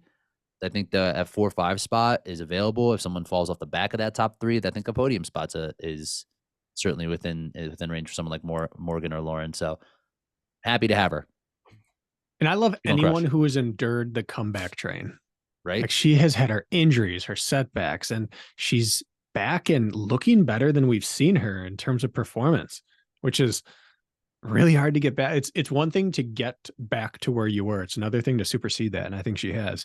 And to follow up that argument, not that argument, but that could any guy run blank? I think she ran 209 in high school in the 8. How many guys in the high field could school? run faster than 209 right now? She ran that in Well, high she school? can't run 209 right now. Well, she was injured Just all saying. through college. I'm not saying she could, but we played how many VJ, people could run Nick, 5:12 for a 5 mile? How many Rylan. people could break Zero 5:09? zero dudes. Zero None. running 209. You don't think Nick Riker or VJ No. right now, or you? Nope. Yeah, obviously you could. Bracken ran 2 flat, and you just ran a 29-minute 5 miler. You Maybe you a can C do it. level. Maybe a C level. I'm going to say at least half the field could not do it. Probably. If Put a not four- more. What's the 4x8? You get all the top dudes in 800. 825 Not as In fast this as field, in this field. 806.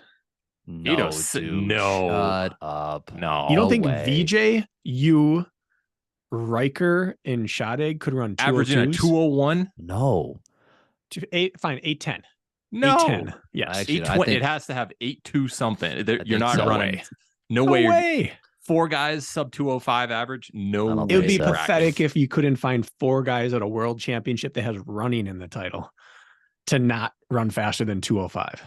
It's not happening. I don't think it's happening. I don't think if you threw all 4 of them on the same leg in an open 400 that they'd be able to drag each other along to sub 205. BK, we need you in this field so you can be our anchor. There's no Yeah. way I'm faster than all these people. You have might that, be. You have that 800 ability. I need to be there. I need to live there. I don't live there right now.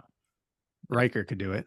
Riker could maybe do it. Riker runs low 420s every year in a mile. Downhill. Yeah. You don't think he can split? He probably split 208 in his. Yeah. Downhill. Downhill. I'm gonna show All up to right. his next summer and run his and find out what that one is. And give There him, we give him that go. work. All right, BK, you're up. All Back to right, back. Dylan Scott I know, right? is still on the board. It's so hard leaving guys like that out there. 30 on the board. He's gonna be the 3rd seed. And he goes as the how many dudes is this? Like the 7th. You and Bracken have 2. I have 7th 3. dude. Yeah. See ya. The 3 seed as the 7th spot. I think that's where he finished last year. So yeah, and He's he's better than improved last so year, much in though. Deca. Oh, for sure. And I'm of the mind that when people do well at either Hyrox or Deca, then they're going to do poor at their next one of the opposite. He just had a rough Hyrox by his standards, and he's going to come smash a Deca. So Kent is screwed. Kent's screwed. Yeah. Rich is screwed. Yeah. Ryland's screwed. VJ's going to smash. Nick's going to smash. Magita's going to have a great race. Yeah. Yep. And It's then the Bracken formula. I'm balancing people out. So I had Tara and Camilla. So I'm going to balance out my hybrid raccoon with a powerhouse. So give me Colin. Dang. Early. You think so? I don't think so. I think I was. No, he'll get top 10 for sure. He's beat Kodo. He's beat Nolan. He's beat Sanderson. I just ran 58-30. 58-15. Yeah. So 58-14. in this field of men, he's what, the 8th off the board?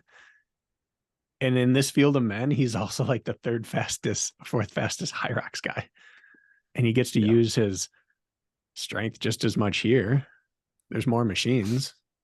He knows how to win a race too. If you look at some of his machine times for like the Deca splits, it's like 142 for his ski, which includes in and out. And he's just so fast on the machines. It's so powerful. He was already good. And then he drops a 58. He's just in monster fitness, and he was already a monster. So I can't leave him on the board. And he was like 20-30 seconds behind Nick Riker earlier this year in Knoxville, right? Because Nick presumably was in the 30-20s because that's what he did for a while. What he does. Yeah. Yeah. Colin's going to have a be good. Race. Colin's a dark horse here. He could really mix it up. It's just a matter of like, the high end running, right? Like he has, and when we talk about like in the Hyrox space, a conversation we had earlier in the show where it's like, it's easier for runners to be able to push a sled and then continue to run than the sled pushers to be able to knock off that time. I think it's easier for a non-runner to develop grindy running than high-end Deca fit running. Yeah, I agree with that. And then Dylan knows how to race in traffic. He's like Magita here. I don't worry about them if they're 10th place coming into the first station or two. Like, doesn't matter. He's going to be just fine. He's comfortable in any situation because he's put himself in every situation every single day the last 3 years. Is Dylan going to wear tights? Is he going to wear He better wear pants? tights. Or What's that like, fit? What's his drip going to be like? If he's not in tights, I don't want Deca Dylan. If he's around the field at Ski Erg, you can assume he's going to move up. His bike's not great, but it's not going to blow his running into is pieces. So, but his running is strong. But if he can get to that, he can make a move in Ski Erg. Like wherever he comes in at Ski Erg, if he's around people, I'm assuming he'll come out a little bit ahead of them with gas. Yeah. Yep. I got a squad here, boys. You better watch out. I think we all have squads. You do have a squad. I like my squad like the least. Yeah, my squad's pretty good. These dudes suck. Let me see. Team's all sick. I don't know here. Give me Alex Walker. Alex Walker. Good pick. She's going sub 34. She was only 10 seconds behind Lauren Griffith at that Orlando race again. You know, you figure we have 5 women off the board, 8 dudes off the board. Someone's got to get 6. And it could be her. The women's field's going to be very from 4 to 12 is going to be, who knows? It's going to be all up in the air. Alex just delivers. Like, she's an aggressive racer, and she does a lot of hybrid in her training as well. And like you said, 10 seconds behind Lauren Griffith, who I think you said could be on the podium, or you thought will be on the podium. So can be a bad pick right here. I don't think I would pick her for it, but I think that she very well could be on the podium. Yeah. Do my bracket thing. Belongs I didn't say that she would make it, but if she does make it, I said that she would make it. Do you know why I hedge every bet? Why? It's not that I don't want to be wrong. I don't care about being wrong. I'm wrong all the time. You don't want to because hurt the athletes. I like pretty much everyone in this sport. Don't want to hurt. And I can't stand like actually picking against someone. I want to see the positive in everyone. That's why. It has nothing to do with predictions. You don't want the B team mad at you. This is a sport. You win or you the C don't. team. Yeah. Yeah, but we're in the sport, and I like these people. Rich is going head to head with some of these people. He needs to Rich's talk thing tough. is Philly. That's Like, true. People got to lose, and when you go against Philly, Yeah. you do lose. I meant more like you're An like asshole? sandpaper. Yeah, you're just gonna Yeah. you're coarse grit sandpaper, and that's okay. It's accepted from people there. Yes, that's how I roll. Jack, pick a dude. Dudes. Pick a dude. I already have 3 of them. I'm going Chris Rogloski. Yeah. There she is. Yep. She's one of those athletes who, you'd think is invincible, and then Hyrox a couple weeks after World's Toughest Mudder just it caught up to her. But guess what? She's had a couple weeks off since then, or a couple extra weeks of recovery. I think she was 7th or so, like a week after World's Toughest Mudder last year in DEKAFIT. No reason she won't be at least in the top 5 hunt. There's one athlete I'm confident just not being positive about, and it's Chris Rogloski. The sport has passed her by. Just trash. Not trash. She's not high end anymore. Yeah. Okay. She's not recovered from World's Toughest. Couldn't even get 100 miles. Once again, we said you should fly down there. Like, you could have taken her on at the end and right after she finishes. But yeah, like usual. Yeah. All right. And then my other pick, I'm a little surprised she's still on the board despite not having a great season so far. At least optically, like Alondra Greenlee. She had a great world championship last year. She did. Yeah. She was my next pick. She falls under the, if you do poorly at Hyrox, you're about to rock a Deca. Yeah. She's going to smash. Yeah. It's just been hit or miss with her this year, it seems. Yeah. Yeah. She had a tough go at the last Hyrox event, but she's a gamer. She's going to stick her nose in it. She's in that first heat, so who knows what can happen. She could very well be in that. She had a 2-2-3 last year, right? Yep. No, she was 2 all across the board. 2 all. Okay, all 2s. Okay. Yeah, because Tara was third. Third in mile because Meg won. Yeah. And yeah, I mean these are boom bust picks for you, Jack. Here they could really pay off. With Chris, I like that she just got worked at Hyrox because it's a wake up call for her, and she needs that when it comes to this hybrid stuff. Where if last year this was kind of her first hybrid event back after World's Toughest, and it was just like she couldn't do anything. She didn't know how it was going to feel. She didn't know what to do. Went out too hard, paid the price. She felt the hybrid stuff a little bit, knows where she needs to work on, and like you said earlier, she can just do a couple of lunges, and then she's one of the best in the world after just doing that. Yeah. So we could see her really, really show out here. And Alondra, same deal. I mean, I don't know. She's competitive. Who knows where her fitness is going to be, but she's going to stick her nose in it. That's for sure. Definitely. Yep. I'm up. Give me Marcus Wallace. There it is. Field about to get Shingles. Wallace. Your team's sick. Chain hang. Everybody's Shingles. You're sick. Kent was sick. Like, you literally are down with the sickness for your team. He is. Ken's still sick. Whatever this little virus is doing to me, it's hurting him way worse. Yeah. But Marcus was poised. I mean, I don't think Colin's doing that much faster than him in a Hyrox. If Marcus was in that Hyrox race, like if he didn't come down with freaking shingles, I think he's a sub 59 guy right now. And I agree. His running is getting so much better. He has the most power of anybody in this field if it comes down again. If he's around at skier, if he's around on the bike, it's just a matter of how he's near you. You don't want him near you. It's just a matter of how he's going to manage the energy. If he kind of goes out conservative, I think he can really eat up this field. I wouldn't expect him to be someone that sticks his nose in the front pack and drifts backwards. He's going to eat up the guys who do end up drifting backwards. Yeah. If people beat me, I either am a hater for life or I want them to be the best person on the planet to make me feel better about myself. And so since Marcus didn't get to go sub 60 in a Hyrox to make me feel better about myself, I need him to really, really smash here to make me feel better about myself. He said that Ram is still waiting for you. Come get it. You know what? That's my contribution to his training right now. Yeah. After Worlds next week, I'm going to go down and I'm going to pick it up. But until then, I'm a part of his success. That's true. You're in there. I'm afraid to go in there.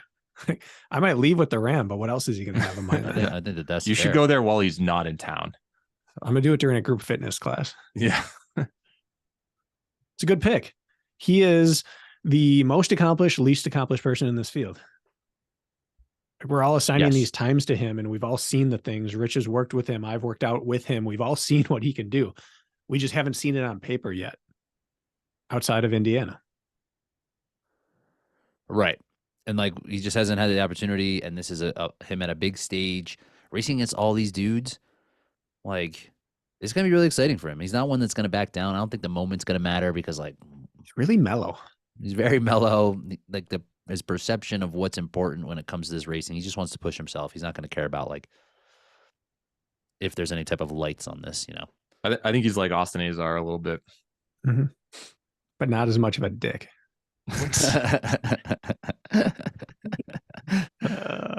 BK, you're up. All right. So I was a little torn here, but I really like Joe Cotto. That's your boy. Oh yeah. Yeah. So give me some Joe Cotto. And I got a chance to witness Carly Wopat in person in Chicago. And there used to be this argument in MMA, like, who is the best fighter on the planet?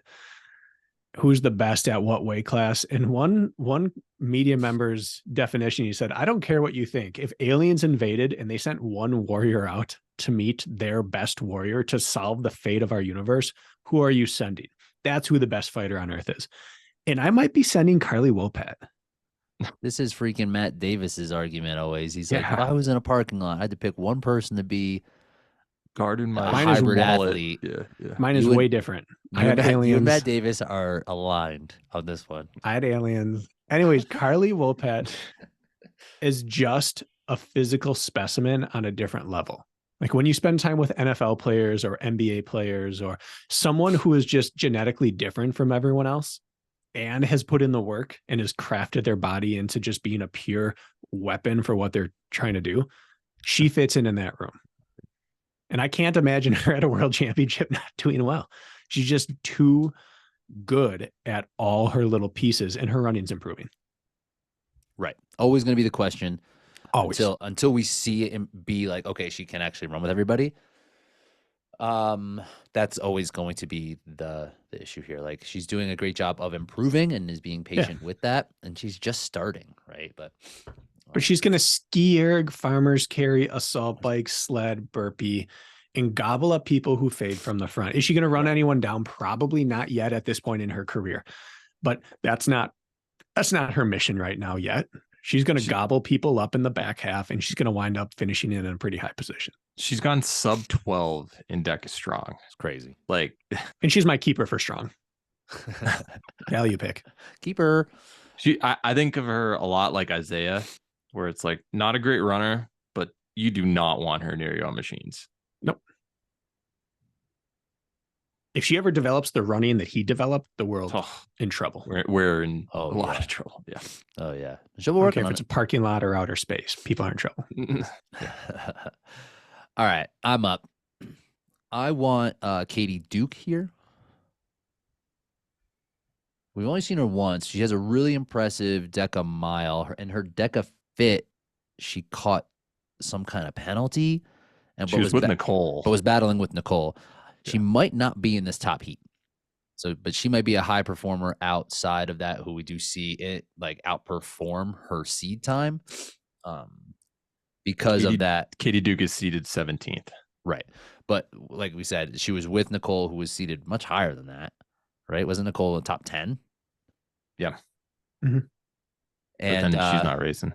But no, I know. But like that's so I think she's there's going to be there. Rich. Can't even pick her. I'm wild card. KBB. But yeah, I think she will be able to outperform her seed time considerably, and I wouldn't be surprised if she ends up in that top 10. I like it. Yep. All right. A couple of tough picks for me. Mine are already locked in, so just go ahead and take the auto pick. All right, I'm going Stephanie Hillman. Fantastic runner from Colorado. Finished second in the Sirius Arena race that I did about a month ago behind Ida. And yeah, she's run 35 low. Just I've watched her in person a couple of times, and she's just impressive. So I was hoping she would slip through.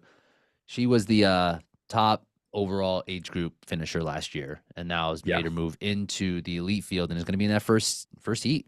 And she was a D1 runner, I believe, as well. I don't believe it was D1. She was Okay. D3. She was okay. Well, she was a college runner. Could have been regardless. NAIA. And, yeah. Okay. Somewhere, Maybe she I think was. She went to somewhere in Ohio. She's from Ohio. I'm pretty sure she went to somewhere in Ohio. Okay.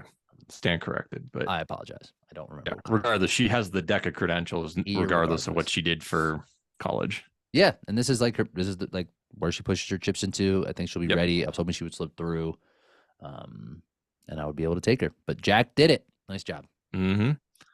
And I am hoping that 90 miles of World's Toughest Mudder didn't hurt Isaac Sanderson. But if he is semi-recovered like Chris Rogloski is after what we've seen him do this whole year, very good value pick. Where did she run? Central Ohio University. I don't know. False. It looks like Bowling Green. Oh, that is D1, right? D1. All Damn. right. Like Nick Riker's former employer. We rocking that polo. Yeah.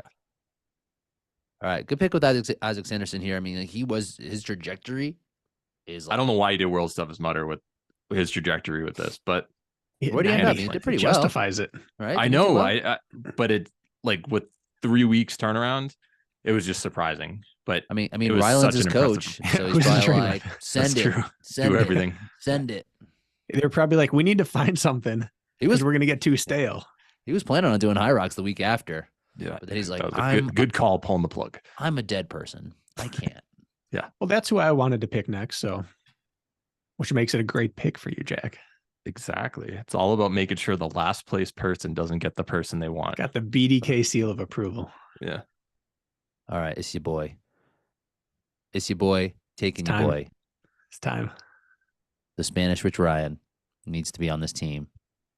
Alphonse de Ruiz, give him to me. Making this an international championship competition. Alphonse is just that dude over there who gives everybody work. Those times in Spain, what do you think? 90 seconds slow? I did the conversion one time Yeah, and I what thought was it came out to like a 30-30 that he should have been running. Yeah. And that was by himself earlier in the season. Like 3-lapped courses, different type of tanks. he might be like a Terra where just the skill set, very good at Hyrox, but made for Deca. He was killing people in Deca, like really like beating asses. Yeah. So, That's the only question. What happens in a pack? Does he run 27-30 or does he run 31-30? he's gonna be in the second heat. 27-30. Yeah. So he could be He'll have a leading pack that. to start with in that second heat. Jack Bauer is going to get out hot out Jack here. Bauer's gonna do him. That's my MO. He's gonna be Just like, always go out hard. Watch these lunges. You Yeah. ready? You'll be able to watch them all. Yeah. You have to slow these down to count them. Yeah, I think that since Anas is not racing, Marcus Wallace will get bumped into Heat 1. Right. That means Joseph Cotto is the 11th seed, or the new 11th seed adjusted. So he'll be the fastest in that heat, and he's a fantastic runner. And I could see Alphonse and him having a good battle. Alphonse. I'm excited for him to come over. I'm happy he did. My biggest hesitation with this is that he came over for Hyrox Chicago, didn't do that well. Went back to Spain, did Hyrox Barcelona, didn't do that well. And I was going to come back over to Dallas to do DEKAFIT, which he's the GOAT, the European GOAT. So, but I don't. It seems That's like too a lot. bad Hyrox. That's the lot. That's right. So he's got double power when it comes to his next Deca. I just don't know. That's just so much. It's just a lot. It's a lot. So tactically, there's one thing that I'm a little bit curious on your thoughts on this. So they're sending the heats out about 5 minutes apart. For 1 through 10 are going first, and then 11 through 20 go about 5 minutes later. Do you think that that's going to affect things? Having some, like the people in the B heat, they're probably going to be moving as fast in the early stages on the runs as some of the A heat, or the fast heat people are going in the middle stages. Do you think that they'll be able to like tag along if things sync up kind of nicely? Do you think that that's going to affect the outcome a little bit, or are you just kind of racing the 10 people you went out with? It's probably a bigger advantage for the people in the first heat, right? Yeah. as you can have momentum. You can running hang on people to down. someone who's a little bit fresher at that point.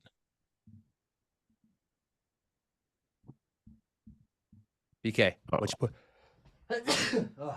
You got a point here to make? No, I wish they would just separate it though. I wish too. Yeah. I don't really like this Full idea. race.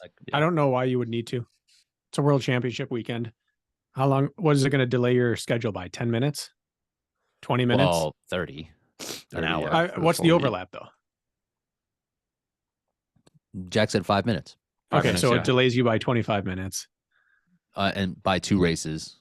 Yeah, closer to an Just hour. for the elite an heat only hour at for the that whole point. day doesn't seem.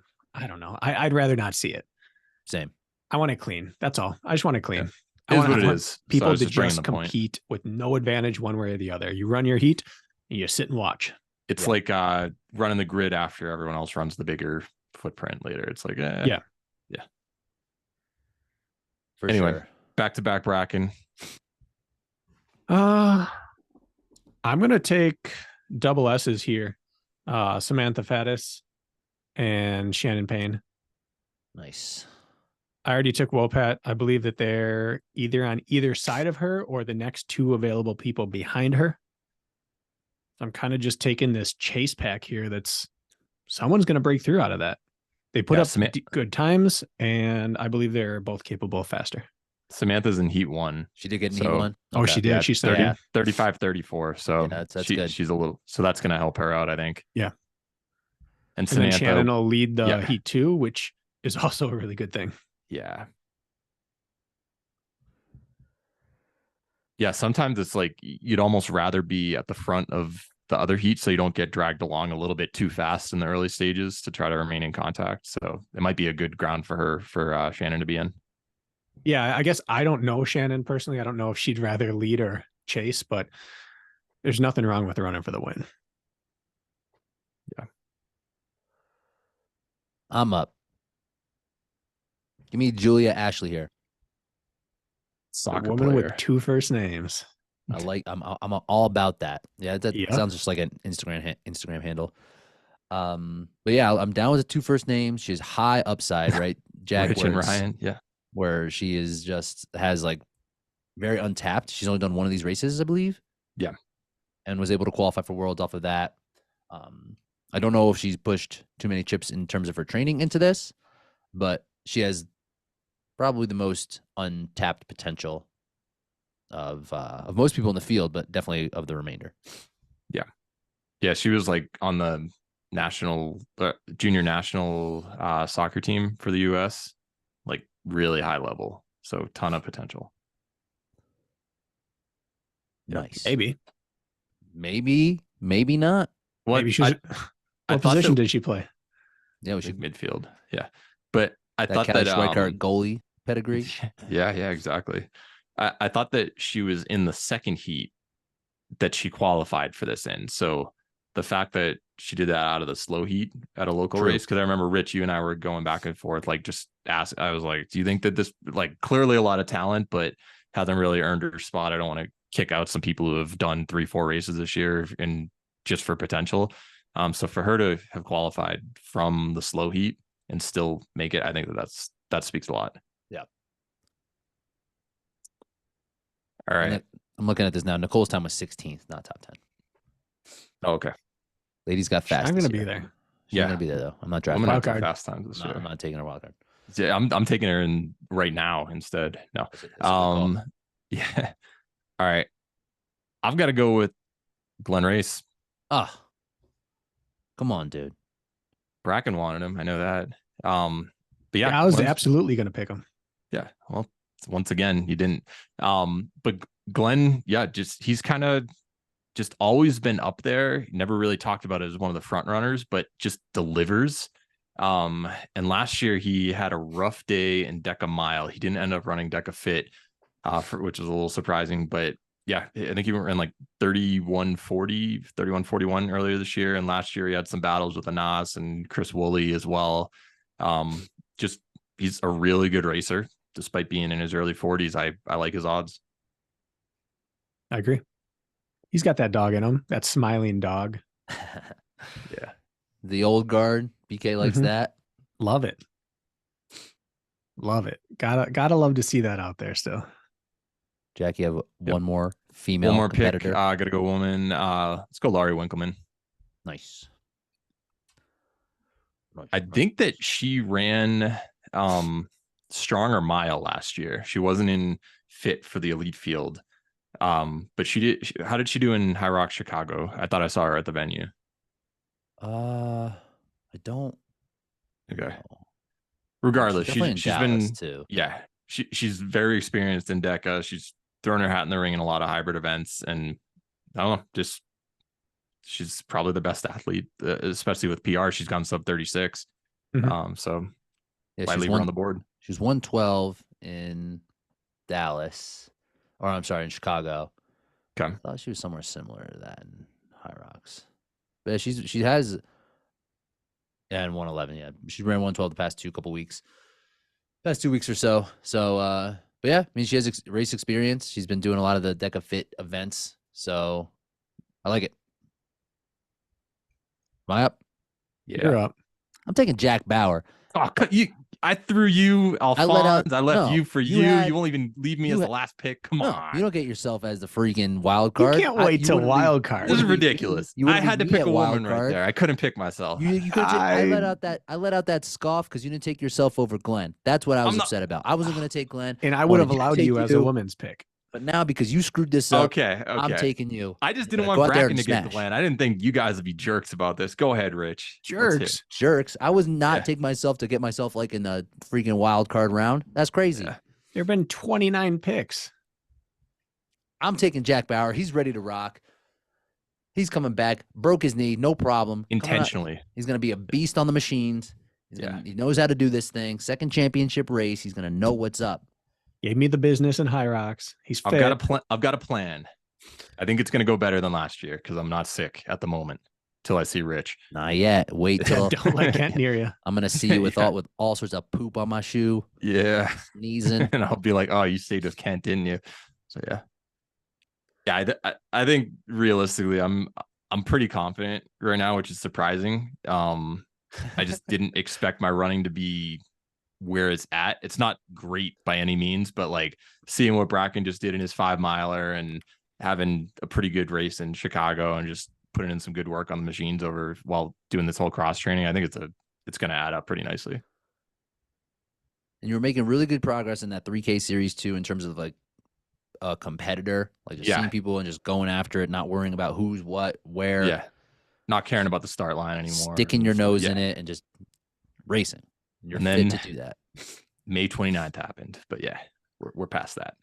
I think it's just going to be a good, it'll be good to know, like, does cross training really work? Like if you're intentional at it, because a lot of people, they're not necessarily breaking a knee, but they can't run for 3-4 months in a row. And it'll just be like, hey, you can cross train pretty well and have a good end of the season. On that Parker Valby shit. Exactly. Yeah, that's actually not bad. If I can pull Parker Valby, I'll be happy, but that'd be ridiculous. BK, dude.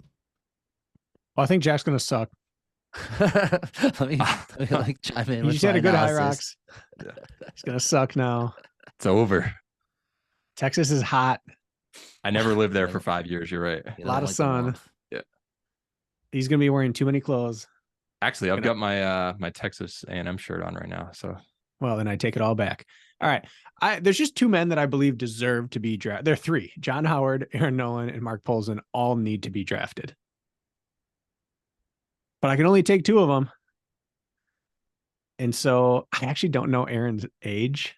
Who are the 2?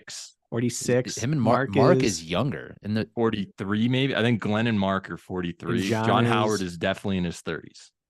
All right, then I'm just going to take the 2 oldest. I'm going to rely on old man strength, Aaron Nolan and Mark Polzin. This is killing me. You pick my team back to back. Rich steals me. You take Aaron. Mark had John, if you were older, I would take you. I like you, but you're just not old enough. You're not seasoned enough. Yeah. Seasoned enough. Polzin's from Wisconsin, too. He's a dog. Mark Paulzine Fontaine lets it fly on that assault bike. Hopefully not as much as he had in the past, because that was not fruitful. Paulzine. I'm sorry, Mark. It's Paulzine. We were corrected and we screwed it up. Yeah. I don't know why it's Paulzine. And he's entered as Gabriel. So that might, I don't know if Mark's like kind of like Cole is Tristan sometimes, Cole Schwartz. So I think He's a real Tristan, if you ask me. Yeah. I saw that in the results at San Jose. We're just losing it. I saw that in the results at San Jose, and I was like, I lost to someone named Tristan. Are you kidding me? So I was a little mad about that. Wish him the best. All right. Give me Michelle Navarro here for my wild card. Nice. This is her. She has championship second straight DEKA year experience. Yep. She continues to get better and better. She's going to be one of the faster runners in the field. I think she is hovering right around 18 flat right now. Yeah. So she can certainly run. Just like her ability to run under fatigue is just going to improve and improve. And just being part of another championship race, I think she will outperform her seed time. So looking forward to seeing how she does. And she's from New Jersey. You know, I represent New Jersey more than I represent Pittsburgh. You guys know that now. So I know that. I did not notice or know that. We've talked about this. You represent Pittsburgh. I thought you meant Philly. I was like, I don't understand that. But okay. Yeah, Pittsburgh is way too west. That's like 5 hours away. You're right. Yeah. That's like Ohio. Yeah. You don't talk about them. Nope. Yeah. All right. Well, Jack, go ahead and take Bethany McChesney and let's get out of here. I'll take Bethany McChesney and we'll get out of here. All right. Was that who you were going to take? Yeah. I thought so.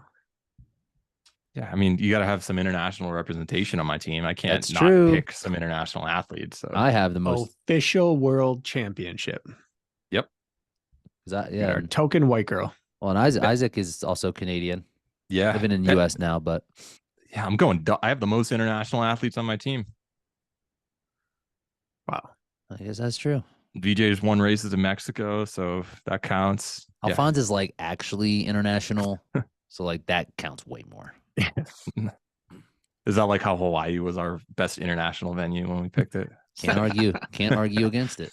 Philly school system. Can't argue against it. I think that was back in the Kirk era. That was Kirk age, yeah. All right, you want to recap these teams and just do strong? We have like 2 minutes to do strong. Yeah, we'll just name our quick contenders rather than doing if you can pull that, doing a draft. Yeah. Do you want to do a recap real quick for the Nah, they can see it. All right, go to YouTube if you want to see it. Subscribe to YouTube. My team has a bunch of sick people on it. Got DEKASTRONG. This is going to be awesome. A lot of repeat names. That third day is you're gonna see some soreness. What's Ryan Corning's status? I think he's healthy. Yeah. He had like a hip or a labrum or something. I forget what happened. But I thought he had surgery earlier this year, but I think you were misinformed on that. I heard that was not the case. Okay. But he was like fine. And he's like good to go. I have this dream that Colin, Kevin Gregory, Marcus Wallace, and Ryan Corning are all together getting to the assault bike. That's my dream. Ryan 20 seconds behind Rich and Ryan and Rylan. Ryan Geiger might be the best on the assault bike of anybody. Oh, Geigs is in here. Oh yeah. He's training a lot of athletes who are here. This field is nuts. Yeah. This field is nuts. Yeah, like Nick Riker put down a 1140 something earlier this year. He's not being talked about. Pretty much everybody here is sub 12, right? Yeah. At this point, yeah. Yeah, I think I was the 20th. I think I was like the last person in. I was like, what, the 1206. Yeah. 1206. Yeah, Max Fennel 1216. Max Fennel, you love to see in here. Yeah. Also could be smashing that He's bike. aggressive. You would want to talk about going out bike. fast. Yeah. Yeah, I think that Colin, Marcus Wallace throwing their name in the mix. And it's gonna a lot of it last year, it was a long DEKASTRONG. If it's a condensed area, that strong 400. Yeah, that's gonna change things a little bit because like that helped you out, Rich, for sure. Being able to just have a nice long course essentially. But yeah, if it's a different layout, long course, crush long courses. But it was like just a matter of how silly it was that we didn't have like lanes and assigned machines that it hurt the athletes who didn't get out hot. And Corning had to go like, oops, I can't go there. I've got to go all the way to the left. Same with Geiger, same with Bubbles. They both they all got kind of moved around. Ryland's 1033. That's crazy. Next fastest is Kent, 11:05. Like, that's crazy to think about. I cannot think of a single event I'd want to do less in a crowd of monsters than a DEKASTRONG. But I'm so glad we get to see them all together to find out like whose gym's legit. Yeah. Right. Whose setup was real. Right. This is what I'm really excited to see. And that's not a shot at anyone because all gyms are equally everyone terrible in my mind in terms of setup, except for people who I know who own gyms. Yours are great. I think a name that we're sleeping on, especially in Deca Mile, Grayson Kilgore. He's going to be fresh, not running DEKAFIT the day before. Look out for him. He's been in the 17s. I know that a lot of people don't take the gym time super seriously. I'm sold. We just seen haven't what he's seen done him in person. No, we haven't. At stadium races and stuff, like, and he's always one of those guys who's like, why are you hanging out with these people in Spartan? And his times in Deca just seem to indicate he's up there, but I'm buying in. I mean, Riley, you have to say Kent's the favorite, even though these times and these people that are coming up, he is the reigning world champion, former world record holder, but he's sick. He'll be fine. He's gonna just. Yeah. And then Rylan is just like the ultimate M80 to throw into the middle of a field. Like, what is going to happen when he lands? Seriously. Like, you imagine those two will be in first and second at the assault bike. Yeah, they should be. It's going to be a matter of, I think if there's going to be people that can contest with them, it will be Colin, it'll be Marcus, who can hang on the front half and not rely on just having the ability to crank on the back. Not saying that Geiger scary or Bubbles can do that, but the way that Bubbles and Geiger and Corning have had the race in the past is that they are assault bike only. Yeah. Right. And then everything. But they're really good at burpees also. Well, yeah, I mean, but by then, everyone has to be at that point. Yeah, at that point, if you're not doing like 60 to 62, you're not here. So I would think really lose contact that much. I mean, it's just not a ton of time to be made up because everyone who's going to try to make up time on something, they're like 3 other people who that's their strength too. Right. It's already over. Yeah. Like they need to come off of the assault bike before Rylan and Kent. Yeah. They have to. Yeah. And if anybody can do that, I think it's Marcus or Colin because of how well they can ski. And we also have to keep in mind the actually everybody, you're in heat too. In terms of people who had a really good performance last year. But yeah, all those guys that we discussed are all in heat 1. I take it back. Yeah. But they might be looking over their shoulder, like standing at the finish line, like, oh crap, Rich is coming. Heat 2 is gonna be like real chill, bro. Don't worry about it. Yeah. Don't worry about it. This is gonna be such a fun race to watch. Magita also, yeah. This is gonna be amazing. Yeah. I'm very excited to see it. Like because of these athletes and the Grayson Kilgore who you mentioned, like these are really good athletes all going head to head in this thing. Well, last year, like I didn't have any business getting second, but I did. But this is way more deep in terms of athletes here. It's gonna be you're gonna see some. I don't think that your 1140 or whatever at the gym is real type of marks. So and also you got to show up. Yep. Yeah, I remember. Remember, and stronger an athlete is, the more susceptible they are to crumbling when there's someone else big and strong next to them. So it's like sprinters, it's heavyweight boxers, people who are used to being the biggest animal wherever they are, don't always handle it well when someone else is there. I think you see more people crack here than you'll see in mile or strong. I mean, mile or full. What about the women? Carly. I mean, Carly. Yeah. I think it's Carly's world and we're just living in it. Camilla she plays top 10 in the men. No, dude. I don't think so either. No. This is no. I thought Matt said something like, I think she can finish top 5. I'm like, no offense, but that's just not happening. He needs to keep those takes to himself. Yeah. Like, yeah, that she's obviously amazing at this, but we must recognize that this time that she has this 11:55 was like a minute and a half from like the week before or something. Like there was a very short window turnaround where she ran like 12 something or 13 something, I thought. And then all of a sudden had this like huge dip. Not saying that it's not legit, but like there's some sort of setup situation there that is like was advantageous. I would assume. Well, and there's no sport on earth that's a physical based sport where the top women could be top 5 for the men. There just isn't. And so if there is, it's more a reflection on the men's field than the women's. And the men's field is so good that it's just not possible. Right. It's hard to pick out 5 guys who would be like, if it was like 3 guys that were clearly better than everybody else and very mediocre, but we just named like 7 dudes who are awesome. It's like, well, even just from a power standpoint, which 5 guys of the power athletes are less powerful than her? Right.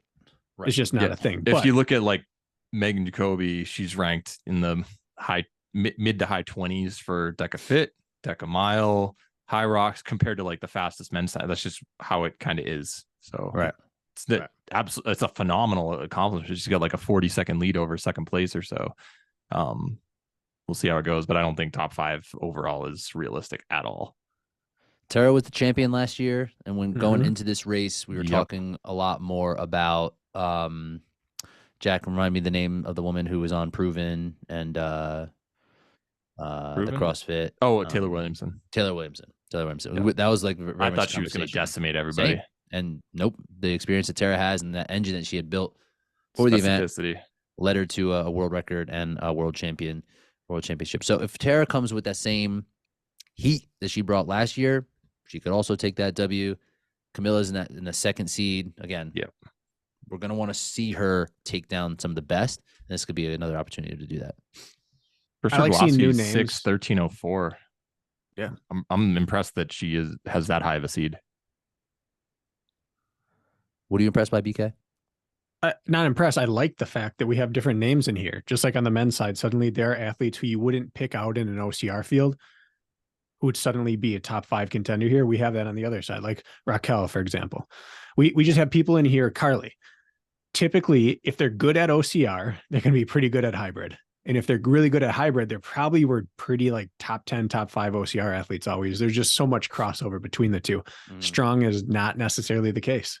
Right. There's still a ton of good OCR athletes, but it's not a prerequisite anymore. It's not as much convergence anymore.